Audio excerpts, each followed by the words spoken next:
ஜெபம் பண்ணுங்க. ஊழியத்துக்காக எதுக்காக கொடுக்கணும்னா ஊழியத்தை வீட்டில் இருந்து ஜெபம் பண்ணுங்க. ஓகே, கரங்களை தச்சு யாராவது ஜெய்சன் தான் நீங்கள் மெசேஜ் கொடுக்கலாம்.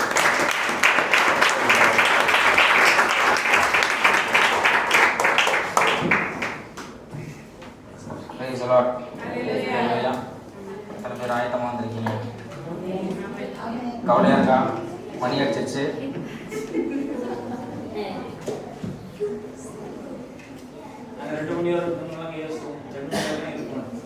கிளைமேட்டும்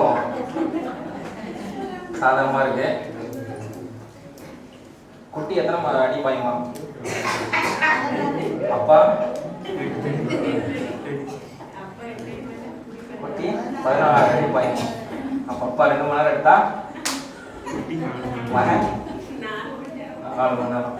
ஆமென். கவலையா காணப்பட்டீங்க. ஐயோ நீ தெரியாம வந்துட்டோம். ஆமென். ஆண்டவர் ஆசீர்வதிப்பார். ப்ரே பண்ணுவோமா? ரொம்ப பிடித்தமான பாடல். எப்பவுமே ஆண்டவர் வசனத்தை தானிக்கும் போது இந்த பாடல் எனக்கு ரொம்ப பிடிக்கும்.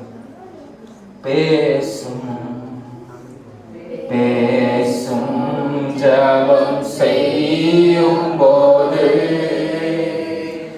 ஆண்டவா பிரியமானதை இப்போ காட்டும் செய்ய ஆயத்தம். சொல்லுவோமா? எல்லாரும் சொல்லணும். பேசும் பேசும் ஜெபம் செய்யும் போது சப்பா ஆண்டவா பிரியமானதை எனக்கு இப்போ காட்டும் செய்ய ஆயத்தம். ஆமென். ஆண்டவரே நீங்க கூட பேசுங்க. நீங்க சொல்றதை நாங்க செய்யறோம் ஆண்டவரே. நீ பேசாத கல்லோ மரமோ அல்ல ஆண்டவரே. எங்களோடு கூட பேசுங்க. எங்கள் காதுகள் திறந்தருளட்டும், எங்கள் இருதயங்கள் திறந்தருளட்டும். நாங்கள் அதை கேட்டு அதன்படி நடக்க எங்களுக்கு கற்றுத்தாங்க. ஆமென். இயேசு மூலம் ஜெபிக்கிறோம் என் ஜீவனுள்ள நல்ல பிதாவே. ஆமென். ஆமென். இன்னைக்கு என்ன டே? Mother's day. அதனால ஹாப்பி மதர்ஸ் டே. ஆமென். எல்லா தாய்மார்களுக்கும் எல்லாம் திரும்பி ஆண்கள் எல்லாம் பார்த்து பிள்ளைங்கள்லாம் பார்த்து ஹாப்பி மதர்ஸ் டேன்னு ஒரு வாட்டி சொல்லுவோமா? Happy mother's day. ஆமென். கர்த்தர் உங்களை ஆசீர்வதிப்பாராக. அதனால இன்னைக்கு மதர்ஸ் டே மெசேஜ் கிடையாது. சந்தோஷமா? ஆமென். எல்லாம் கை கொடுத்து சொல்லுங்க. ஆமென். போகும்போது எல்லாரும் வாழ்த்திட்டு, தெரியாத தாய்மார்கள் இருந்தாலும் வாழ்த்திட்டு போங்க. சரிங்களா? ஆமென். ஆமென். கர்த்தர் பேசுவார். இன்னைக்கு என்ன நாள்? மதர்ஸ் டே தவிர இன்னைக்கு என்ன நாள்? சண்டே. ஓகே. பைபிள் பிரகாரம் ஓய்வு நாள். இன்னைக்கு தலைப்பட்டோம் ஓய்வு நாள். ஓய்வு நாள் என்ன செய்யணும்? ஓய்வு நாள் அப்படின்னா ஓகே கர்த்தரை ஆராதிக்கிறோம். சரி, அது ஓய்வு நாள் அப்படின்னு சொன்னா என்ன அர்த்தம்? ரெஸ்ட் எடுக்கணும். அப்பா வேலையெல்லாம் முடிச்சுட்டு இன்னைக்கு ரெஸ்ட் எடுக்கணும். கம்பெனியில் ஏன் இது டிசைட் பண்ணாங்க? 7வது நாள் ரெஸ்ட் பைஸ் பிரகாரம். மற்றபடி 7 நாள் கிடைச்சிருக்கலாமே. கூட சம்பளம் கிடைச்சாலும் நல்லா தானே. நமக்கு ஒரு ஓய்வு தேவை. ஓடிக்கிட்டே இருக்குமா இல்லையா? அதனால என்ன செய்வாங்க? அந்த ஓய்வு நாள் நல்லா வீட்டில் ரெஸ்ட் எடுத்துட்டு திங்கக்கிழமை வந்தோடனே சேர்த்து வேலை இருக்கும். அதுக்கு அந்த மாதிரி பிரிஸ்காவா அப்படின்னு. எத்தனை பேர் மத்தியானம் வீட்டில் இருக்காங்க? எல்லாரும் சொல்கிறாங்க மத்தியானம் தூங்கினா கொஞ்சம் நல்லா இருக்கும் அப்படி சொல்கிறோம்னா கை வந்துட்டு பார்ப்போம். தூங்கினோன்னே எந்திரிச்சாதான் எனக்கு அன்னைக்கு வேலை ஓடும். அதுக்கப்புறம் நான் செஞ்சாதான் ஒரு டீயை குடிச்சிட்டோ இது பண்ணாலும் திருப்பி நைட்டுக்கு சாப்பாடு. அது என்ன நடக்குது? ஒரு சின்ன ஓய்வு. அது ஒரு நம்மளுக்கு என்ன செய்யுது? ஓய்வு வந்தோன்னே டக்குன்னு ஒரு பெஸ்ட். ஓகேவா? அதனால என்ன செய்வோம்? இளைப்பாறு. இளைப்பாறுனா ரெஸ்ட். சரியா?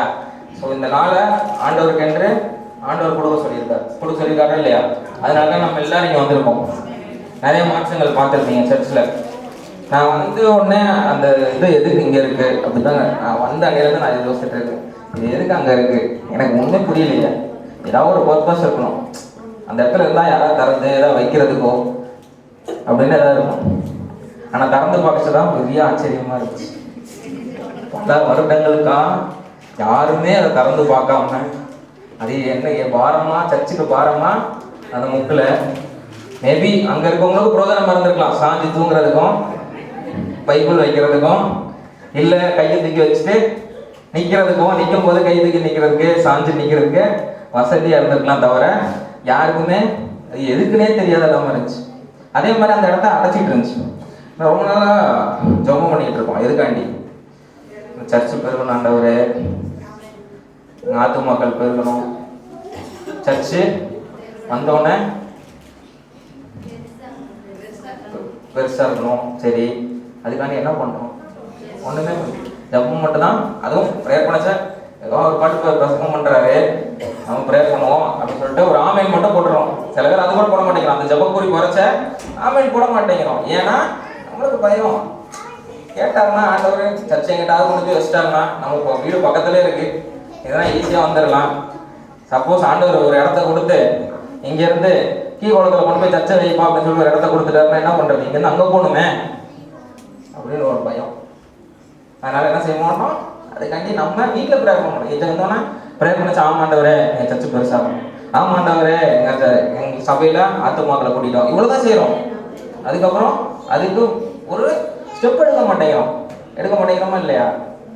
ப்ரேயர் பண்ணுறோமா? எல்லாரும் தனிஜபத்தில் ப்ரேயர் பண்ணுறீங்களா? சர்ச்சு பெருகணும் ஆண்டவரே, என் சர்ச்சு இதாகணும் அப்படின்னு சொல்லிட்டு நான் ஒன்றுமே சொல்ல அங்கே இருக்குது இதை எடுத்து இங்கே வைப்போம் அப்படின்னு சொல்லிட்டு அதுவுமே நான் வந்து வெயிட் பண்ணேன். ஏன்னா இங்கே ஒரு பேப்பர் இருக்காரு, அவர்கிட்ட கேட்டுட்டு செய்யணும். இல்லைன்னா வந்து எதையோ பண்ணிட்டு போயிட்டா அவன் இஷ்டத்துக்கு உங்களுக்கு எவ்வளோ கடினம் இருக்கும் அதோட அதிகமாக எனக்கு வீட்டில் வரும். ஆமேன் ஆமேன். எதுக்கடா பண்ணுன்ற மாதிரி ஆயிரும். நான் இதை பெயிண்ட் அடிக்கிறது கூட கேட்கல எங்கள் அப்பாட்ட. ஏன்னா சர்ச்சுக்கு நாங்கள் ஆக்சுவலாக சுத்தம் பண்ணிவிட்டு இந்த கீழே இந்த வெள்ளையாக இருந்துச்சு அதை அடிப்போம்னு சொல்லி தான் நான் அவனை நினச்சோம். அப்புறம் அவனுக்கு நன்றி, கூட இருந்து எல்லாம் வச்சு பார்த்தான், எல்லாம் செஞ்சான்.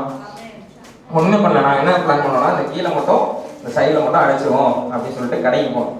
கடைக்கு போயிட்டு பெயிண்ட் வாங்கலாம். சரி, அங்கே வெள்ளையாக இருக்குது, அசிங்கமாக இருக்குது, டெய்லி விட்டுது. நாளைக்கு அங்கே உட்காந்து பார்த்தேன். உட்காந்தப்பறம் தான் தெரியும், அனுபவிச்சா தானே தெரியும். உட்காந்து பார்த்தா கை ஃபுல்லாக வெள்ளையாக இருந்துச்சு. என் பையன் சொன்னான், என்னப்பா எங்கே போய் இப்படி ஆக்கி வச்சிருக்கீங்க? அடுத்த வாட்டி நான் எதாவது சொல்ல முடியும், ஏன்டா அப்படி ஆக்கியிருக்கேன் நான் திட்ட முடியுமா? நீ அன்னைக்கு உட்காந்து அப்படி ஆகணிய அப்படின்னு சொல்லுவான். சரியா? சரி, அதை எப்படியாவது பெயிண்ட் அடிச்சிடணும்னு சொல்லி தான் பிரயாசப்பட்டு க்ளீன் பண்ணுவோம். சரி, விபிஎஸ் ஆரம்பிச்சாச்சு. We have to take clean பண்ணுவோம்னு சொல்ல ஆரம்பிச்சு. க்ளீன் பண்ணி எடுக்க குப்பை. எவ்வளோ குப்பை இருக்குன்னு நினச்சிருக்கீங்க? ஒரு முழு சாக்கு நிறைய குப்பை. இதில் பார்த்தீங்கன்னா அடை மாதிரி இருந்துச்சு குப்பை ஃபுல்லும். ஒரு தேரை, எவ்வளோ பெரிய தேரை வெளியே கலந்து நினைக்கிறேன், செத்து நாரி முழு தேரையாக தான் இருக்காங்க சர்ச்சுக்குள்ள. ஆண்டவர் வந்து இருப்பாரா? நம்ம சர்ச்சு எப்படி வச்சிருக்கோம்? அநேக நாளுக்கு சொல்லியிருக்கேன், இந்த பாய் மடிக்கும் போது உதறி கூட்டி வச்சுட்டு போங்க. உதறி அங்கேயே போட்டு போறீங்க, குப்பையில தான் போட்டு போறீங்க. வந்து அப்புறம் பார்த்துக்கலாம். அது பிள்ளைங்களை குறை சொல்லல. அட்லீஸ்ட் நம்ம என்ன செய்யறோம்? சர்ச்சுக்காண்டி நம்ம வளரணும்னு ஆசைப்படுறோம். திரும்பி பாருங்களேன், நம்ம சர்ச்சு நிறைஞ்சிருக்கு. ஆமென். எல்லா வாரமும் இதே மாதிரி எனக்கு நிறையணும், ஆசீர்வாதம் பெருகணும். சர்ச்சு இனி சர்ச்சுக்காண்டி ஒரு இடத்துக்காண்டி ஜெபம் பண்ணுங்க. உங்களால் ஏற்பட்டா கொடுங்க. ஆண்டவரே, எனக்கு மூலமா ஒரு 100 ரூபா கொடுத்தாலும் சரி, 1000 ரூபா கொடுத்தாலும் சரி, எந்த ஒரு இடத்துக்காண்டி ப்ரேயர் பண்ணாலும் சரி, அது ஆசீர்வாதம் தான். சரியா? எனக்கு சர்ச்சு எனக்கு தெரிஞ்சு நான் நிறைய கனவுகள் வச்சிருந்தேன் சர்ச்சை குறித்து. இந்த இடத்துல தான் இருக்கணும், இப்படி இருக்கணும், 2 மாடி சர்ச்சா இருக்கணும், இப்படி அநேக கனவுகள் இருந்துச்சு. ஆனால் ஆண்டவர் வித்தியாசமாக நடத்துவார். ஆண்டவர் எது திட்டம் வைத்திருக்காத நடத்துவார். ஆமென். இப்போ மெசேஜ்குள்ளே போகுமா? இன்னைக்கு என்ன நாள் சொன்னேன்? த லார்ட்ஸ் டே மெசேஜ். ஆண்டவருடைய நாள், ஓய்வு நாள், சண்டே. இந்தியாவில் சண்டேவை ஓய்வு நாளாக நம்ம அனுசரிக்கிறோம். சில தேசத்தில் வெள்ளிக்கிழமையா ஓய்வு நாளாக ஆசரிக்கிறாங்க. எங்க அரபு கண்ட்ரி, ஆப்பிரிக்கன் கண்ட்ரீஸில், ஈஸ்டர்ன் கண்ட்ரீஸ்லாம் பார்த்தீங்கன்னா அவங்க வந்து வெள்ளிக்கிழமை ஓய்வு நாளாக வச்சுட்டு சண்டே வேலை பார்த்துருவாங்க. எந்த நாளும் சரி அது ஓய்வு நாள். என்ன நாள் குறிப்பிடல, ஓய்வு நாள். என்ன நாளாக இருந்தாலும் சரி அது ஆண்டவருக்கு என்று நம்ம ஆசரிக்கணும். ஓகேவா? எத்தனை பேர் டெய்லி கொண்டு வந்திருக்கீங்க? சில குறிப்புகள் சொல்வேன். இல்லை மேலே மேலே பார்க்குறீங்க, என்னைய பார்க்குறீங்களா இல்லை மேலே பார்க்குறீங்களா தெரியல. ஆமாம், டைரி கொண்டு வரவங்களாம் எழுத ஆரம்பிங்க. எழுதுறது எதுக்காண்டினா டைரி கொண்டு வரதவங்க எழுதுனாலும் பரவாயில்ல, இருதயத்தில் தயவு செய்து உங்கள் வசனத்தை வைங்க.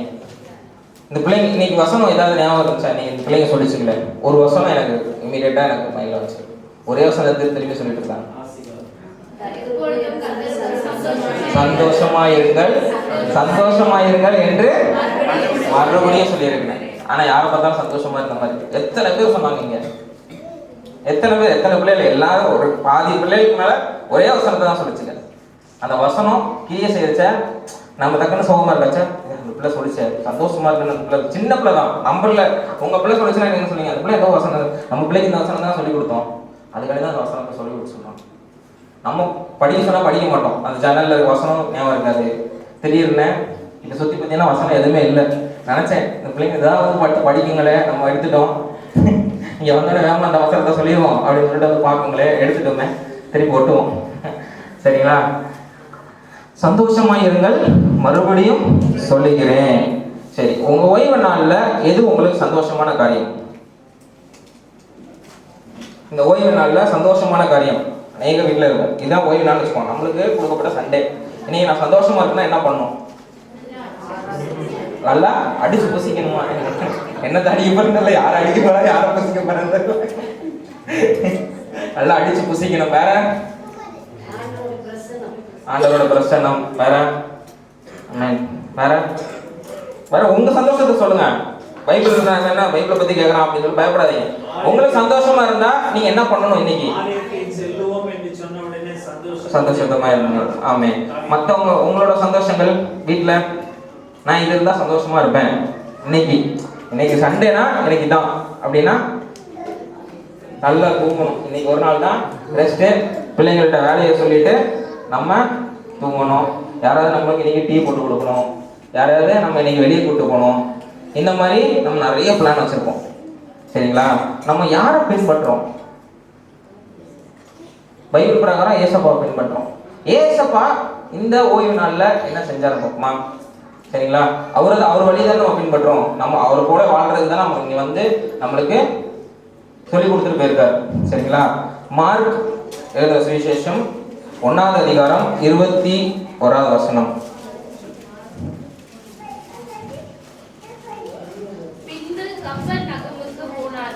கப்பர்நகமுக்கு போனார்கள். யார் யார் போனா? ஏசப்பாவும் அவங்க சீஷர்களும் போனாங்க. உடனே அவர் ஓய்வு நாளில் ஜெப ஆலயத்திலே பிரவேசித்து போதகம் பண்ணினார். ஆமென். என்ன பண்ணாரு? கப்பர்நகருக்கு போனாங்க. நம்ம ஊருக்கு போறோம், இங்க இல்லைன்னு வச்சுக்கோங்க, வேற ஏதாவது ஊருக்கு போறோம். போகும்போது அது ஓய்வு நாள் என்று நினைச்ச உடனே என்ன செஞ்சாரு? இமீடியட்டா ஜெப ஆலயத்துக்கு போனார். அவர் போதகராக இருந்தபடினால அவர் போதிச்சார். அவர் கூட போனார்கள் அப்படின்னு போட்டிருக்கு. போனார்கள்னா யார் யார் போயிருப்பாங்க? அவங்க கூட 12 சீஷர்கள் போயிருப்பாங்க. அவங்க கூட பின்பற்றவங்க எல்லாரும் போயிருப்பாங்க. எல்லாரும் பிரசங்கம் பண்ணாங்களா? இல்லை. அவர் சொல்றத கேட்கறதுக்காண்டி ஜெப ஆலயத்துக்குள் போனார்கள். வீட்டுல இருந்து ஜெபம் பண்ணாங்களா? நம்ம போயிட்டோம், அங்க உட்காந்து ஜெபம் பண்ணாங்களா? இல்ல. ஆன்லைன்ல இருந்து ஆன்லைன்ல பார்த்து ஜெபம் பண்ணணுமா? இல்ல. அங்க என்ன போட்டிருக்கு? ஜெப ஆலயத்துக்குள்ள போய் பிரவேசித்து. ஜெப ஆலயத்துக்கு வெளியே இல்ல. சரிங்களா? அந்த ஓய்வு நாள்ல ஏசப்பா என்ன செஞ்சிருக்காரு? ஜெப ஆலயத்துக்குள்ள போக சொல்லி இருக்கிறார். ஆமென். அடுத்தது நம்ம 6 நாள் என்ன நாளும் கேட்டிருப்போம். ஜெப ஆலயத்துல என்ன பண்ணியிருப்பாங்க? அந்த 12 சீஷர்கள், இப்ப சீஷர்கள் வச்சுக்கோங்க, நம்ம தான் சீஷர்கள். ஆண்டவர் போயிட்டாரு, அதெல்லாம் கூடயே போறோம். என்ன பண்ணியிருப்பாங்க? ஆண்டோட வார்த்தையை கேட்கறதுக்காண்டி அப்படியே காத்திருந்திருப்பாங்க. என்ன சொல்ல போறாரு? ஏன்னா அவர் கூடயே டிராவல் பண்ணுவாங்க. அவர் என்ன சொன்னாலும் அவர் அற்புதத்தை பார்த்தவங்க, அவர் அதிசயத்தை பார்த்தவங்க, அவர் எப்படி நடக்கணும்னு சொல்லிட்டு அவர் வழியை பின்னாடி நடந்தவங்க. யோசிச்சு பாருங்க, நம்ம பிள்ளைகள் வந்து நம்ம முன்னாடி நடக்கச்சா நம்ம என்ன ஒரு தைரியத்தில் வரும்? நம்ம பிள்ளைகள் பின்னாடியே வரணும்னு சொல்லிட்டு தைரியத்தில் வருமா இல்லையா? நீங்க முன்னாடி போங்கப்பா, முள்ளு இல்லை இல்லாம நாங்க வந்து இதுக்கு அந்த ஃபார்ம் ஹவுஸ்ன்னு சொல்லுவாங்க, அந்த இதுக்கு கூட்டு போறச்ச வந்து என்ன செய்வாங்க? அப்பா முள்ளு இருப்பான். நான் நடந்து போனா சரி, அப்பா வந்து முள்ளு இல்லாம நகட்டி விட்டு போவாருன்னு சொல்லிட்டு பின்னாடி நடக்கும். இப்படிதான் சீஷர்கள் எல்லாம் போனாங்க. சரியா? ஆண்டவர் போகும்போது அதே சொன்னாரு, என்னை பின்பற்றி வாங்கல் அப்படின்னு சொல்லியிருக்காரு. ஆமென். நம்ம அவரை பின்பற்றும் போது நம்ம ஜெபாலயத்துக்குள்ள போனோம்னா என்ன செஞ்சாங்க? ஆண்டவரோட வார்த்தையை கேட்டாங்க. 6 நாள் நம்ம வேலை செய்யறோம். 6 நாள் நம்ம வேலை செய்யறோம். கரெக்டா? யார் யார் பேசலாமோ கேட்குறோம். உங்க பாஸ் சொல்றதோ இல்லை உங்களுக்கு வேலை சொல்றவங்களோ இமீடியட்டா வேலை கூப்பிடு. சிலவங்க வந்து பூ பறிக்க போறவங்க இந்த இடத்துல இந்த பூ பறினா பறிக்கிறோம். சரிங்களா? இந்த வேலையை செஞ்சு முடினா செஞ்சு முடிக்கிறோம். என்னென்ன வேலை செய்யறதோ இந்த 6 நாளும் சொல்றதுதான் நம்ம கேட்கறோமா இல்லையா? அவங்க சொல்ற உலக பிரகாரமா காரியம் எல்லாத்தையும் நம்ம கேட்கிறோம். இந்த ஓய்வு நாள் 7வது நாள் என்ன செய்யறோம்?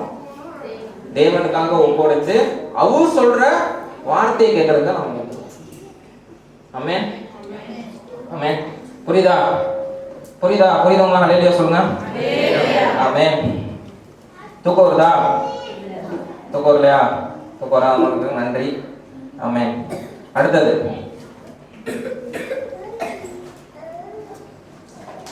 இந்த சுவிசேஷங்கள் இப்போ பார்த்தீங்கன்னா நிறைய சர்ச் இருக்கு. அவரோட வார்த்தையை கவனிக்கிறது வந்து சில சர்ச்சில் வந்து 1 மணி நேரம் தான், சில சர்ச்சில் வந்து 2 மணி நேரம், சில சர்ச்சில் 1/2 மணி நேரம் தான். இப்போலாம் எல்லாம் இன்ஸ்டன்ட் ஆயிடுச்சு. எப்படி நம்ம ஆர்டர் போட்டால் இப்போ சென்னையில் பொறுத்தவரைக்கும் ஸ்விக்கின்னு ஒரு இன்ஸ்டாமார்ட்னு ஒன்று இருக்கு, ஜெப்டோன்னு ஒன்று இருக்கு. ஆர்டர் போட்டால் 10 நிமிஷத்துல வீட்டுக்கு வந்துடும். இந்த மாதிரி ஆயிடுச்சு.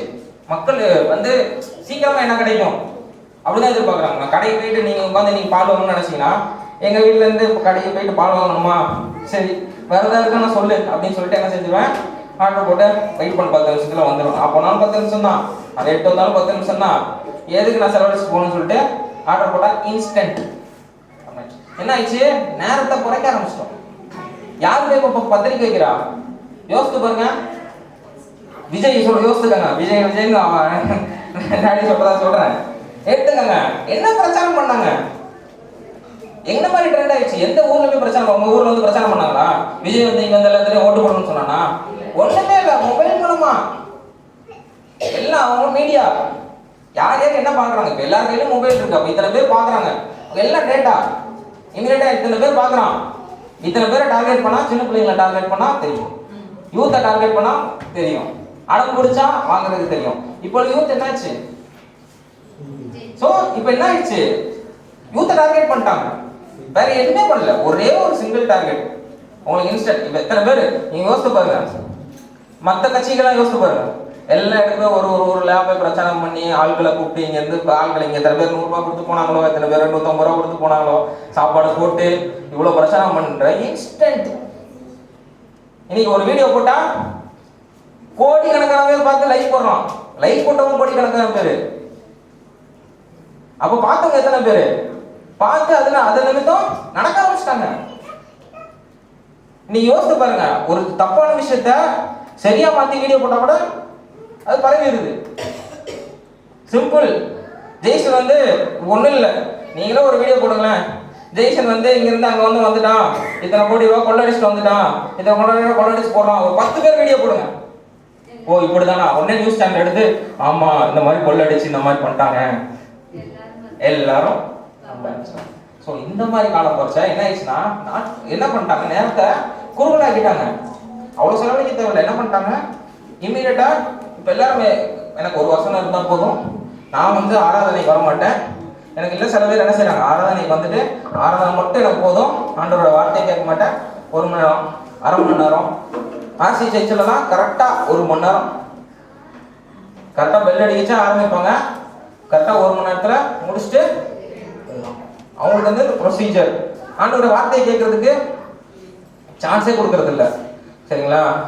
நம்ம ஆண்டவரோட வார்த்தையை கேட்கறதுக்கு என்னவோ நடந்துக்கணும். நம்ம வந்து ரஷ் பண்ணக்கூடாது. 1 மணி நேரத்தில் முடிக்கணும். இப்போ எத்தனை பேர் நினைச்சு வந்திருப்பீங்க? நீ வந்திருக்கவங்க எல்லாத்துக்கும் சொல்றேன், நினைச்சிருப்பீங்க. இப்போ வந்து 1 மணி பிளான் பண்ணியிருப்பீங்க. இன்னைக்கு காலைல சர்ச்சுக்கு இத்தனை மணிக்கு போகிறோம், 1:30 பாஸ்டர் முடிப்பாரு, 1:30 முடிச்சோன்னே 2 மணிக்கு சாப்பிட்றோம், 3 மணிக்கு பாய போடுறோம், தூங்குறோம், எல்லாரும் தூங்க போடுறோம், அடிச்சு கிடிச்சாது பிள்ளைங்களும் தூங்க போட்டு ஒரு 4-4:30 எந்திக்கிறோம். பிளான் பண்ணியிருக்கீங்களா இல்லையா? 4-4:30 எந்திக்கிறோம், இல்லை 5 மணிக்கு எந்திக்கிறோம்.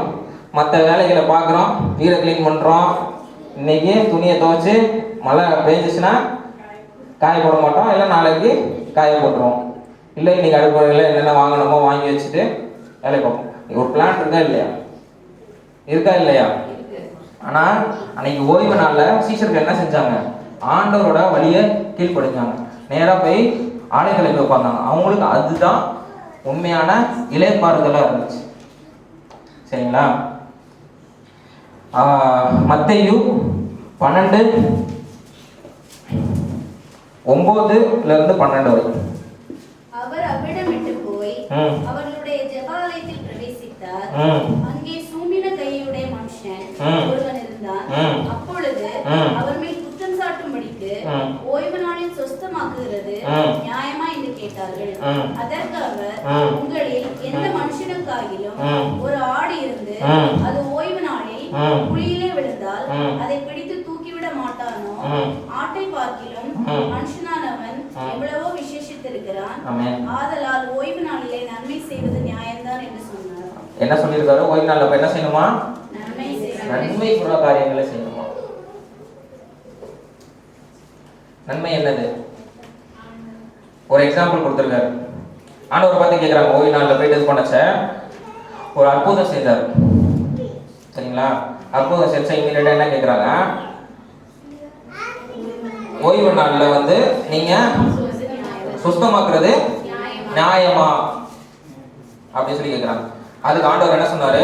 உனக்கு ஆடு இருக்குப்பா, உனக்கு உங்க கையில ஒரு 10 ஆடு கொடுத்துருக்கேன், இல்லை 5 ஆடு கொடுத்துருக்கேன். ஒரு ஆடு குழியில விழுந்துருச்சு, நீங்க குழியில கிடக்கட்டும். சரி, ஆடை விட்டுருங்க. சரிங்களா?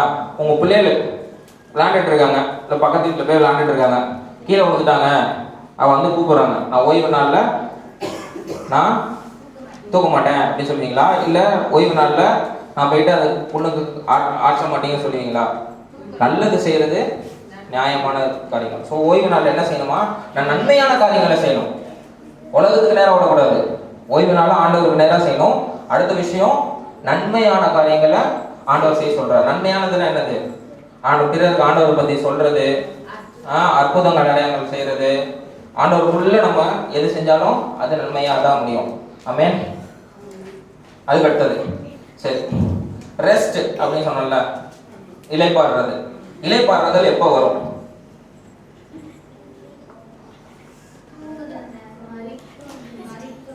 மறிக்கும் போது இளைப்பாறுதலா? கடைசி அது நிச்சயமான இளைப்பாறுதல். எப்போ இளைப்பாறுதல் வரும்? நல்லா சாப்பிட்டு ஒரு ஃபுல் மீல்ஸ் கட்டிட்டா நல்லா தூக்கம் வரும். பிள்ளைகள் அழுதுச்சுன்னா என்ன செய்வீங்க? இமீடியட்டா என்ன செய்வீங்க? பசிக்காண்டி அழுகுதோ இல்லை பிள்ளைகள் தூங்க போகிறவங்க முன்னாடி என்ன செஞ்சுருவீங்க? ஒரு பாலை கொடுத்தோ இல்லை எதை கொடுத்தோ, எதுக்காண்டி? அந்த வயிறை நிரப்புறக்காண்டி நிறைச்சிட்டு தூங்க போட்டுருவீங்க. யோசித்து பாருங்க, இந்த பிள்ளைகள்கிட்ட சொல்லி பாருங்க, நாளைக்கு காலைல உனக்கு சாப்பாடு கூட என்கிட்ட காசு இல்லைப்பா, இல்லை உனக்கு இது வாங்கி கொடுக்க எனக்கு இது இல்லை, ஏதோ ஒன்று கேட்குது. ஆனால் அந்த நைட் அந்த பிள்ளைகள் தூங்காமல் ரொம்ப கஷ்டப்படுங்க. ஏன்னா அந்த பிள்ளைகள் அதை யோசித்துக்கிட்டே இருக்குங்க. உங்களுக்கு இளைப்பாறுதல் வேணும்னா உங்களுக்கு யார் வேணும்? ஒருத்தர். இப்போ உங்கள் பிள்ளைகளுக்கே அந்த இதுனா உங்களுக்கு ஒரு தகப்பனோ தாயோ யாராவது இருந்தாங்கன்னா நீங்கள் எப்போ ஹாப்பியாக இருந்திருப்பீங்க? எல்லாருக்கும் தெரியும், இங்கே எல்லாரும் பெரியவங்களாம் தெரியும் எப்போ ஹாப்பியாக இருந்திருப்பீங்க. நான் ஸ்கூல் படிக்கச்சா எனக்கு எந்த கவலையும் இல்லைப்பா, நான் இப்படி இருந்தேன். இப்போ வரையும் அதானே யோசிக்கிறோம், சின்ன பிள்ளையா இருந்திருக்கலாம். அடிக்கடி சொல்கிற வார்த்தை தானே, சின்ன பிள்ளையவே இருந்திருக்கலாம்.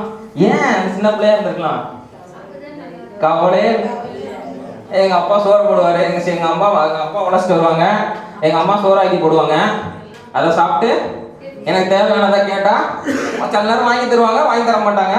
ஆனாலும் பரவாயில்ல, எனக்கு ஒரு நிம்மதி, சந்தோஷம் இருந்துச்சு. எல்லாருக்கும் ஆசை இருக்கா இல்லையா? சிறு பிள்ளையா இருக்கும், நான் சிறு பிள்ளையா இருந்துக்கலாம்ப்பா, விளந்துக்கிட்டு இவ்வளோ பாடுபட வேண்டியது இருக்கு. ஆமென். ஸோ இளைப்பாறுதல் இல்லாமல் இருக்கிறதுக்கு, ரெஸ்ட்லெஸ்னஸ், தமிழில் ரெஸ்ட்லெஸ்னஸ் என்னது? ஓய்வு இல்லாமல் இருக்கிறதுக்கு, இளைப்பாறுதல் இல்லாமல் இருக்கிறதுக்கு என்னென்ன காரியங்கள் வருதுன்னு பார்க்கலாம். அதே இந்த வசனத்தை தியானிக்கும் போது மத்தேயு 11:28 எப்போ உங்களுக்கு இளைப்பாறுதல் வரும்? நீங்கள் எல்லாரும் என்னிடத்தில் வாருங்கள், நீங்கள் எல்லாரும் என்னிடத்தில் வாருங்கள், நான் உங்களுக்கு இளைப்பாறுதல் தருவேன். பாரத்தோடு இருக்கிறவங்க, யாருக்கு பாரம் இல்லை இப்போ சொல்லுங்க. பாரம் இல்லாதவங்களாம் கை வைத்துங்க, எனக்கு இந்த பாரமே கிடையாதுப்பா, எனக்கு எந்த பாரமும் கிடையாது. பாரம்னா என்னது? கவலைகள். வேற எதிர்காலத்தை குறித்து, வேற வருமானத்தை குறித்து, வேற பாரமே இல்லாதவங்க. சின்ன பிள்ளைங்க எடுத்துக்கிட்டா அவங்களுக்கு என்ன பாரம்? மார்க் வாங்கணும். இல்லைன்னா என்னை பிடிச்சி திட்டுவானுங்க, எனக்கு இந்த இது எக்ஸாம் முடிச்சுட்டு பாஸ் ஆக வேணா இல்லையான்னு ஒரு பாரம். பெரியவங்களுக்கு என்ன பாரம்? நாளே குறிச்சு பாரம். இன்னைக்கு என்ன சமைக்க போறீங்க அது உங்களுக்கு பாரமா தெரியல. இவன் சீக்கிரம் முடிச்சாதான் நான் போயிட்டு கறி அவிய பண்ணுவான், இவன் வேற இழுத்துட்டு இருக்கான். அது ஒரு பாரம் தான். பாரமா இல்லையா? சரிங்களா? அடுத்த நிமிஷம் என்ன பாரம்? வேற என்ன பாரங்கள் இருக்கு? வேற எந்த பாரமும் இல்லையா? ஆண்களுக்கு என்ன பாரம்? எந்த பாரமும் இல்லையாடா உனக்கு? படிச்சு முடிச்சிட்டோம், இந்த வேலைக்கு போனோம், அவங்க வீடை கட்டணும் எப்படியாது, அது ஒரு பாரமா தான் இருக்கு. வேற அடுத்த ப்ரொமோஷன் குறித்து பாரம். நீங்க என்னன்னா யோசித்துக்கங்க. எல்லா ஆண்கள்டையும் தனியா போய் கேளுங்க, உங்களுக்கு என்ன ஆசை அப்படின்னு சொல்லி கேளுங்க. யாருக்கிட்டயும் வேலை பார்க்க கூடாதுப்பா, எனக்குன்னு ஒரு தொழில் இருக்கணும். எல்லாத்துக்கும் ஆசை இருக்கா இல்லையா? எல்லா ஆண்களுக்கும் அதான், யாருக்கிட்டே எனக்கு வேலை பார்க்க கிடையாது, எனக்குன்னு ஒரு தொழில் இருக்கணும். அதான். எனக்கு எதுக்காண்டி வேலை பார்த்துட்டு இருக்காங்க? எதுக்காண்டி வேலை பார்க்குறாங்கன்னு நினைக்கிறீங்க? ஃபேமிலிக்காண்டி. அது என்னவா இருக்கு உங்களுக்கு? ஒரு வாரமா இருக்கு. ஆனால் சொல்ல மாட்டாங்களா இல்லையா? என்ன செய்யணும்? ஓடணும், உழைக்கணும். என் குடும்பத்துக்காண்டி நான் ஓடணும், உழைக்கணும். அது அவங்களுக்கு ஒரு பாரம் தான். ஏன்னா அவங்க நினைச்சதை செய்ய முடியல. ஆனா சரி, ஒரு பாரத்தோடு ஓடிக்கொண்டே இருக்காங்க. இதுல என்ன வசனத்துல என்ன சொல்லுது? வருத்தப்பட்டு பாரம் சுமந்துக்கிட்டே ஓடுறாங்க. கரெக்டா? எல்லாத்துக்கும் பாரம் இருக்கா இல்ல? புரிஞ்சுச்சா? சின்ன பிள்ளைங்களுக்கும் பாரம் இருக்குது. ஓகேவா? வருத்தப்பட்டு பாரம் சுமக்கிறீங்களே நீங்க எல்லாரும், ஒருத்தர் மட்டும் சொன்னாங்களா? எல்லாரும் என்ன இடத்துல வாங்கள், நான் உங்களுக்கு இலைப்பாறுதல். இலைப்பாறுதல் அது அப்படி சாப்பிட்டு ஒரு இன்னைக்கு சரண பவன்ல ஃபுல் மீல்ஸ், சாம்பார், ரசம், மோர், கீரை எல்லாத்தையும் வச்சு கடைசியில் ஒரு ஐஸ்கிரீமோட முடிச்சுட்டு அதுக்கப்புறமா வாழைப்பழத்தை கொடுத்து அனுப்பிச்சு விட்டு தூங்கினா என்ன ஒரு சந்தோஷம் கிடைக்கும்? அதுக்கப்புறம் ஒரு தூக்கத்தை போட்டா என்ன வரும்? அப்படியே நல்லா தூங்குங்க. அட்லீஸ்ட் ஒரு மணி நேரமா நல்லா தூங்குவோமா இல்லையா? ஒரு மணி நேரம் தூங்குச்சா சாப்பிட்டதுக்கு நல்லா தூக்கம் வந்துருச்சு, அப்படிதான் சொல்லுவோம். அதான் இலைப்பாறுதல் தருவேன். ஆமென், ஆமென். இலைப்பாறுதல் கொடுக்கறது யாரு? ஆமென். அவர்கிட்ட வந்தாதான் உங்களுக்கு அது தெளிவா போட்டுல வருத்தப்பட்டு பாரம் சுமக்கிறீங்க நீங்க எல்லாரும் என்ன இடத்துல வாங்க. என்ன இடத்துல வாங்கினா எங்க? சபைக்கு வாங்க. அப்போ உங்களுக்கு இலைப்பாறுதல் கிடைக்கும். ஆமென், ஆமென். வேலை இம்பார்ட்டன்ட் தான். வேலைக்கு நான் போகாதீங்க இதெல்லாம் சொல்ல மாட்டேன். ஆனா ஓய்வு நாள்ல சத்தியத்தின் பிரகாரம் என்ன இருக்குன்னா ஆலயத்துக்கு வரணும். ஒரு எக்ஸாம்பிள் என்னன்னா, ஒரு பாஸ்டர் மெசேஜ்ல சொல்ல சொன்னார். அவங்க சர்ச்சில் ஒரு விசுவாசி இருந்தாங்க, 10 வருஷமா விசுவாசி. அவங்க ஒண்ணுமே இல்லாம வளர்ந்து உண்மையா இருந்து வளர்ந்து மாசத்துல கோடி கணக்கில் சம்பாதிக்கிறவங்க ஆயிட்டாங்க. கோடி யோசித்து பாருங்க. மாசத்துல கோடி கணக்கில் பெரிய பிசினஸ் ஆகி கோடி கணக்கில் சம்பாதிக்க ஆரம்பிச்சிட்டாங்க. அவர் என்ன செய்வார்னா, சர்ச்சுக்கு வரும்போது அந்த ஓய்வு நாள்ல அவர் ஒரு கம்பெனி ஓனர் போனை சுவிட்ச் ஆஃப் பண்ணிக்கிறார். எத்தனை பேர் போனை சுவிட்ச் ஆஃப் பண்ணிருக்கீங்க? போனை சுவிட்ச் ஆஃப் பண்ணிட்டு என்ன செய்வாரா, அந்த நாள் ஃபுல்லும் ஆண்டவர் தான் என்னை யாரும் டிஸ்டர்ப் பண்ணக்கூடாது. காலையிலே வந்துடுவார் 5 மணிக்கு. நான் சர்ச்சில் பொறுத்த வரையும் வரிசையாக 3 சர்வீஸ் சாப்பாடு நடக்கும். அங்கே ஊழியர் சேர்வங்களுக்கு சாப்பாடு வேறு இருக்குது. அதெல்லாம் முடிச்சுட்டு எல்லாத்துலேயும் பேசிட்டு இலை பாரிட்டு எல்லாத்துலேயும் அன்னைக்கு தான் எல்லாத்துலேயும் பேசிட்டு சர்ச் முடிஞ்சு போவார். அன்னைக்குலாம் போக மாட்டாராம். அங்கே போய் உட்காந்து எல்லாத்துக்கூடயும் ஆலோசனை பண்ணி பேசிட்டு எடுத்துட்டு இத்தனைக்கும் கோடீஸ்வரர். அவர் என்ன சொன்னார்னா, நான் உண்மையா இந்த நாளை ஆண்டவருக்காண்டி கொடுத்தேன். இந்த நாள் என்னை ஏசப்பாக்கு 6 நாள் ஆண்டவர் என்ன செய்ய சொல்றாரோ அதை நான் செய்யறேன். அதே ஆளு பாஸ்டர் சபை கட்டிட்டு இருந்தார். அவர் ஒரு இன்ஜினியர், பெரிய கம்பெனி, கன்ஸ்ட்ரக்ஷன் கம்பெனி வச்சிருக்காரு. அப்போ அந்த பாஸ்டர் சொன்னாராம், அன்னைக்கு சர்ச் முடிஞ்சோன்னே, பிரதர் இந்த மாதிரி எனக்கு இந்த தூணில் இந்த மாதிரி எனக்கு ஆல்ட்ரேஷன் பண்ணணும், இந்த மாதிரி வேலை நடந்துட்டு இருக்கு அப்படின்னாராம். இமீடியட்டாக பாஸ்டர்ட்டே அந்த ஆள் என்ன சொன்னார்னா, தப்பா நினச்சிக்காதீங்க பாஸ்டர், இன்னைக்கு சண்டே, இதை பற்றி நான் பேசவே மாட்டேன் பாஸ்டர், திங்கக்கிழமை காலையில் இதை பேசிக்கலாம். பாஸ்டருக்கு எப்படி இருந்து என் வேலையை குறித்தோ எந்த காரியத்தை குறித்தோ நான் இன்னைக்கு பேச மாட்டேன். இன்னைக்கு கொடுக்கப்பட்ட நாள் என் ஏசப்பாக்கு. ஊழியத்தில் எதனா செய்ய சொல்லுங்க, நான் போறேன், கிராம ஊழியத்துக்கு போறேன், நான் பண்றேன் பாஸ்டர். நாளைக்கு காலையில உங்ககிட்ட வரேன், நம்ம இதை பத்தி டிஸ்கஸ் பண்ணுவோம். இத்தனைக்கும் அவர் நம்பர் 1 கன்ஸ்ட்ரக்ஷன் கம்பெனி வச்சிருக்காரு, கோடிகளுக்கு பிசினஸ் பண்றாரு. அது பண்ணாலும் அவர் பிசினஸ் தான். ஆனால் இமீடியட்டாக சார் பாஸ்டர் அவ்வளோ சுருக்குன்னு இருந்துச்சான். சார் நம்ம விசுவாசி இப்படி இருக்காரு, நம்ம என்ன பண்ணோம், நம்ம இதை கொடுத்து தானே யோசிச்சுட்டு இருக்கோம், நம்ம என்ன பண்ணலாம்னு சொல்லி யோசிச்சுட்டு இருக்கோம். ஆனால் ஒரு விசுவாசி மூலமாக கூட அவர் பேசுவார். ஆமென். அவரை தான் எடுத்துக்கிட்டார் அன்னைக்கு. சார் இனிமேல் நம்ம இதை நம்ம கடைப்பிடிக்கணும். ஒரு விசுவாசத்துக்குள்ள ஒரு இது, அதனால தான் அவர் ஆசைக்கு புதிக்கப்பட்டார். அவர் ஒரு விசுவாசியாக தான் இருக்காரு, அவர் என்ன போதவர் ஆளு எதுவும் ஆளு, ஆனால் அவர் மூலமா பேசினாங்க. சரிங்களா? ஸோ எப்போ நம்ம ஆசீர்வதிக்கப்படுறோம் அப்படின்னா, if you give the full day, இன்னைக்கு நாள் ஓய்வு நாள ஃபுல்லாக ஆண்டவர் சமூகத்தில் உட்காந்து அவர் வசனத்தை கேட்டு, இங்கே மாத்திரம் அல்ல, எதுக்காண்டி உங்களை எழுத சொன்னேன்னா, ஏன்ட்ட வேற மாதிரி பேசியிருப்பார் ஆண்டவர், உங்கள்கிட்ட அந்த வசனத்தை தியானிக்கும் போது வேற மாதிரி பேசியிருப்பார். சரிங்களா? சில வசனங்களை நான் எடுத்து சொல்றேன், என் எக்ஸாம்பிள் நான் சொல்றேன், டைம் இல்லை, மணி 1:30, ஓகேவா? எக்ஸாம்பிள் நான் சொல்றேனே, இந்த மாசம் வாக்குத்தத்தத்தின் மூலமா ஆண்டவர் என்கிட்ட பேசினார். பாஸ்டர் சொல்ல நான் சாட்சியா சொல்லணும், ஆக்சுவலாக சாட்சியா சொல்லணும். போன மாதம் மார்ச் மாதம் ஒரே நாளில் கூப்பிட்டு எனக்கு வேலை இல்லைன்னு சொல்லிட்டாங்க. எத்தனை பேருக்கு தெரியாது, ஏன்னா நான் சொல்கிறேன். வேலை இல்லைன்னு சொல்லிட்டாங்க ஒரே நாள் தான். அந்த கம்பெனி என்ன நினச்சுன்னா, கடைசி வரையும் இந்த கம்பெனியில் இருப்போம், ஒரு பெரிய பொசிஷனில் தான் இருந்தேன், கடைசி வரையும் இந்த கம்பெனியில் இருப்போம், ஒரே நாளில் கூப்பிட்டு வேலை இல்லைன்னு சொல்லிட்டாங்களே. ரொம்ப அழுதேன், எனக்கு அழுகு வந்துச்சு.